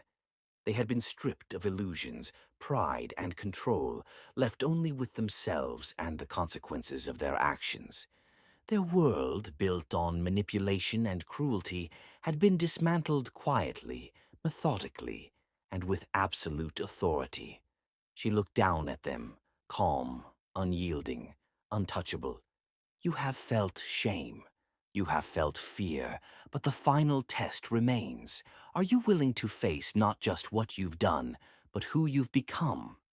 Redemption is a choice, and you may not like the price. The mansion, once a symbol of unchallenged authority and cold arrogance, now felt transformed. Not by magic, not by wealth reclaimed, but by the presence of a woman who had endured, planned, and emerged stronger than anyone could have anticipated. She walked through the halls, her steps measured, her gaze steady, but her heart carried the weight of everything she had endured. The betrayal, the humiliation, the heartbreak, and the lessons learned in solitude. The mother, still trembling from the humbling experience of kneeling, remained seated in the grand chair, her hands clutched together as though trying to gather what little dignity remained. The son, quiet and subdued, hovered nearby, the usual arrogance stripped away, replaced with reflection, humility, and a quiet desperation to understand the path he had traveled and the mistakes he had made. She did not approach them with anger. She did not lash out or demand punishment. She had learned that true power did not lie in destruction, but in mastery over oneself, in reclaiming control without succumbing to the impulses of vengeance. Her calm presence, the quiet certainty of her authority, demanded recognition without intimidation, respect without fear. "You have both seen what it means to underestimate someone," she began, voice steady, clear, but layered with the lessons of her journey. "You have felt what it means to lose not just wealth, but control, trust, and dignity. And now you have a choice, one that reflects what you have learned. Redemption is possible, but it is not granted by words alone. It is earned through action, understanding, and the willingness to change." The mother bowed her head, ashamed. I I understand. I allowed my pride, my fear, my obsession with status to blind me. I treated you as less than human, and for that I am sorry. I do not expect forgiveness, only understanding that I will do better." The son, his eyes brimming with tears, spoke next. "I betrayed your trust. I manipulated. I humiliated. And I thought wealth and power could excuse my behavior. I see now how wrong I was. I want to change, to be worthy of respect and trust. I know that may not be enough, but I promise I will try." She nodded slowly, acknowledging the sincerity in their words, though her face betrayed no rush to absolve. Forgiveness was not instant. It was deliberate, measured, and meaningful. She had learned the power of patience, the value of strategy, and the weight of true authority. She would grant their redemption only as it was deserved, not as a mere act of mercy. Outside, the city moved on, oblivious to the transformation within those walls. But inside, power had shifted irreversibly. The mansion no longer symbolized unchallenged dominance. It now stood as a monument to accountability, respect, and strength earned through resilience. She had restored balance, not with vengeance, not with cruelty, but with strategy, courage, and unbreakable will. The son stepped closer, hesitating, feeling the weight of the moment. I want to understand you," he said quietly. "Not just the person you became, but the strength, the wisdom, the grace. How did you survive all this and emerge unshaken?" She studied him carefully, measuring sincerity against years of betrayal. "I survived because I had no other choice. I endured because I believed in myself, even when no one else did. I emerged unbroken because I learned to control what I could and let go of what I could not. And I am only unshaken because I no longer allow others to dictate my worth or my path." Her words, calm yet commanding, settled over the room like a quiet storm. They carried authority, truth, and the undeniable weight of experience. For the first time, the son understood that his previous assumptions of power, wealth, charm, and influence were meaningless in comparison to resilience, strategy, and self-mastery. Days turned into weeks, and with each passing moment, a slow transformation began.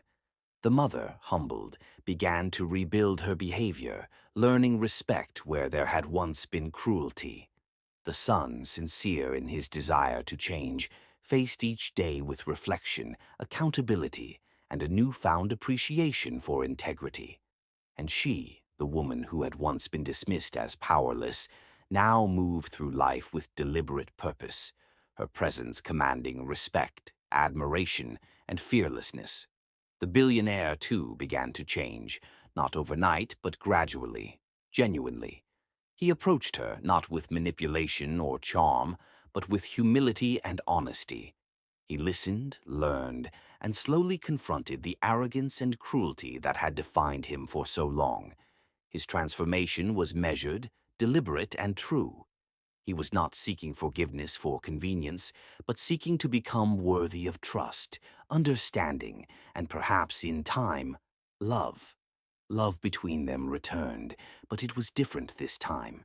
It was not born of need or desperation. It was earned, measured, and based on mutual respect.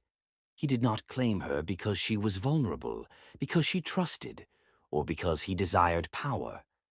She allowed it because he had finally proven he could be a partner, not a manipulator, a man who had confronted his flaws, accepted consequences, and sought to grow. Together, they rebuilt not just the fractured relationships, but a foundation stronger than wealth or status could ever create. She guided, he followed, not blindly, but with respect and awareness. The family, once fractured and dominated by cruelty, now found equilibrium, but the balance had shifted forever. Authority no longer resided in fear, it resided in respect, accountability, and earned trust. Every document, every signature, every asset that had once been a weapon of manipulation was now a symbol of justice, reclaimed through strategy, patience, and unwavering determination. She had not destroyed them. She had restored what had been lost, not just to her, but to everyone they had affected. The mansion, once oppressive, now felt lighter, infused with humility, understanding, and the quiet dignity of justice served without vengeance.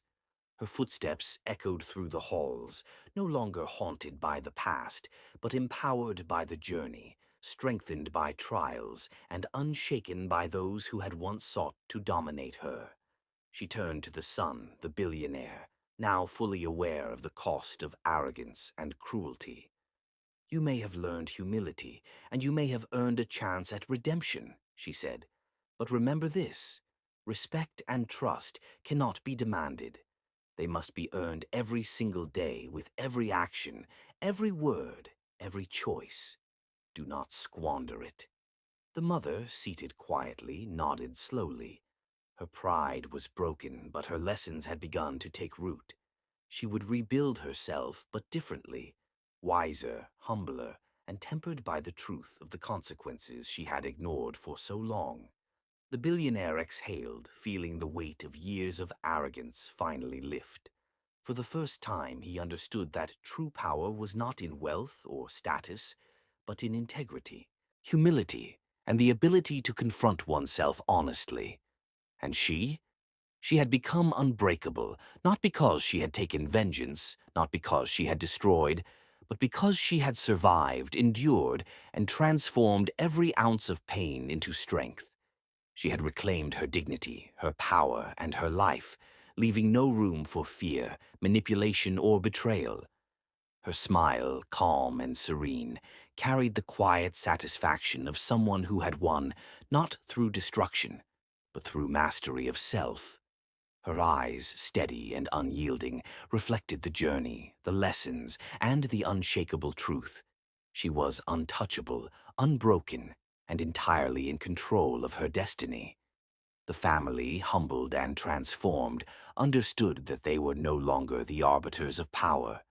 She was, and her mercy, her patience, her unwavering authority had taught them the hardest lesson of all: that true strength lies not in wealth, not in fear, but in resilience, strategy, and integrity. She did not need to destroy them to claim victory. She did not need revenge to prove her strength. She won by becoming unbreakable, by mastering herself, and by reclaiming her world on her terms. The question now lingered silently in the mansion. Could anyone ever underestimate her again? And if they did, would they survive the storm of her calculated, unyielding power?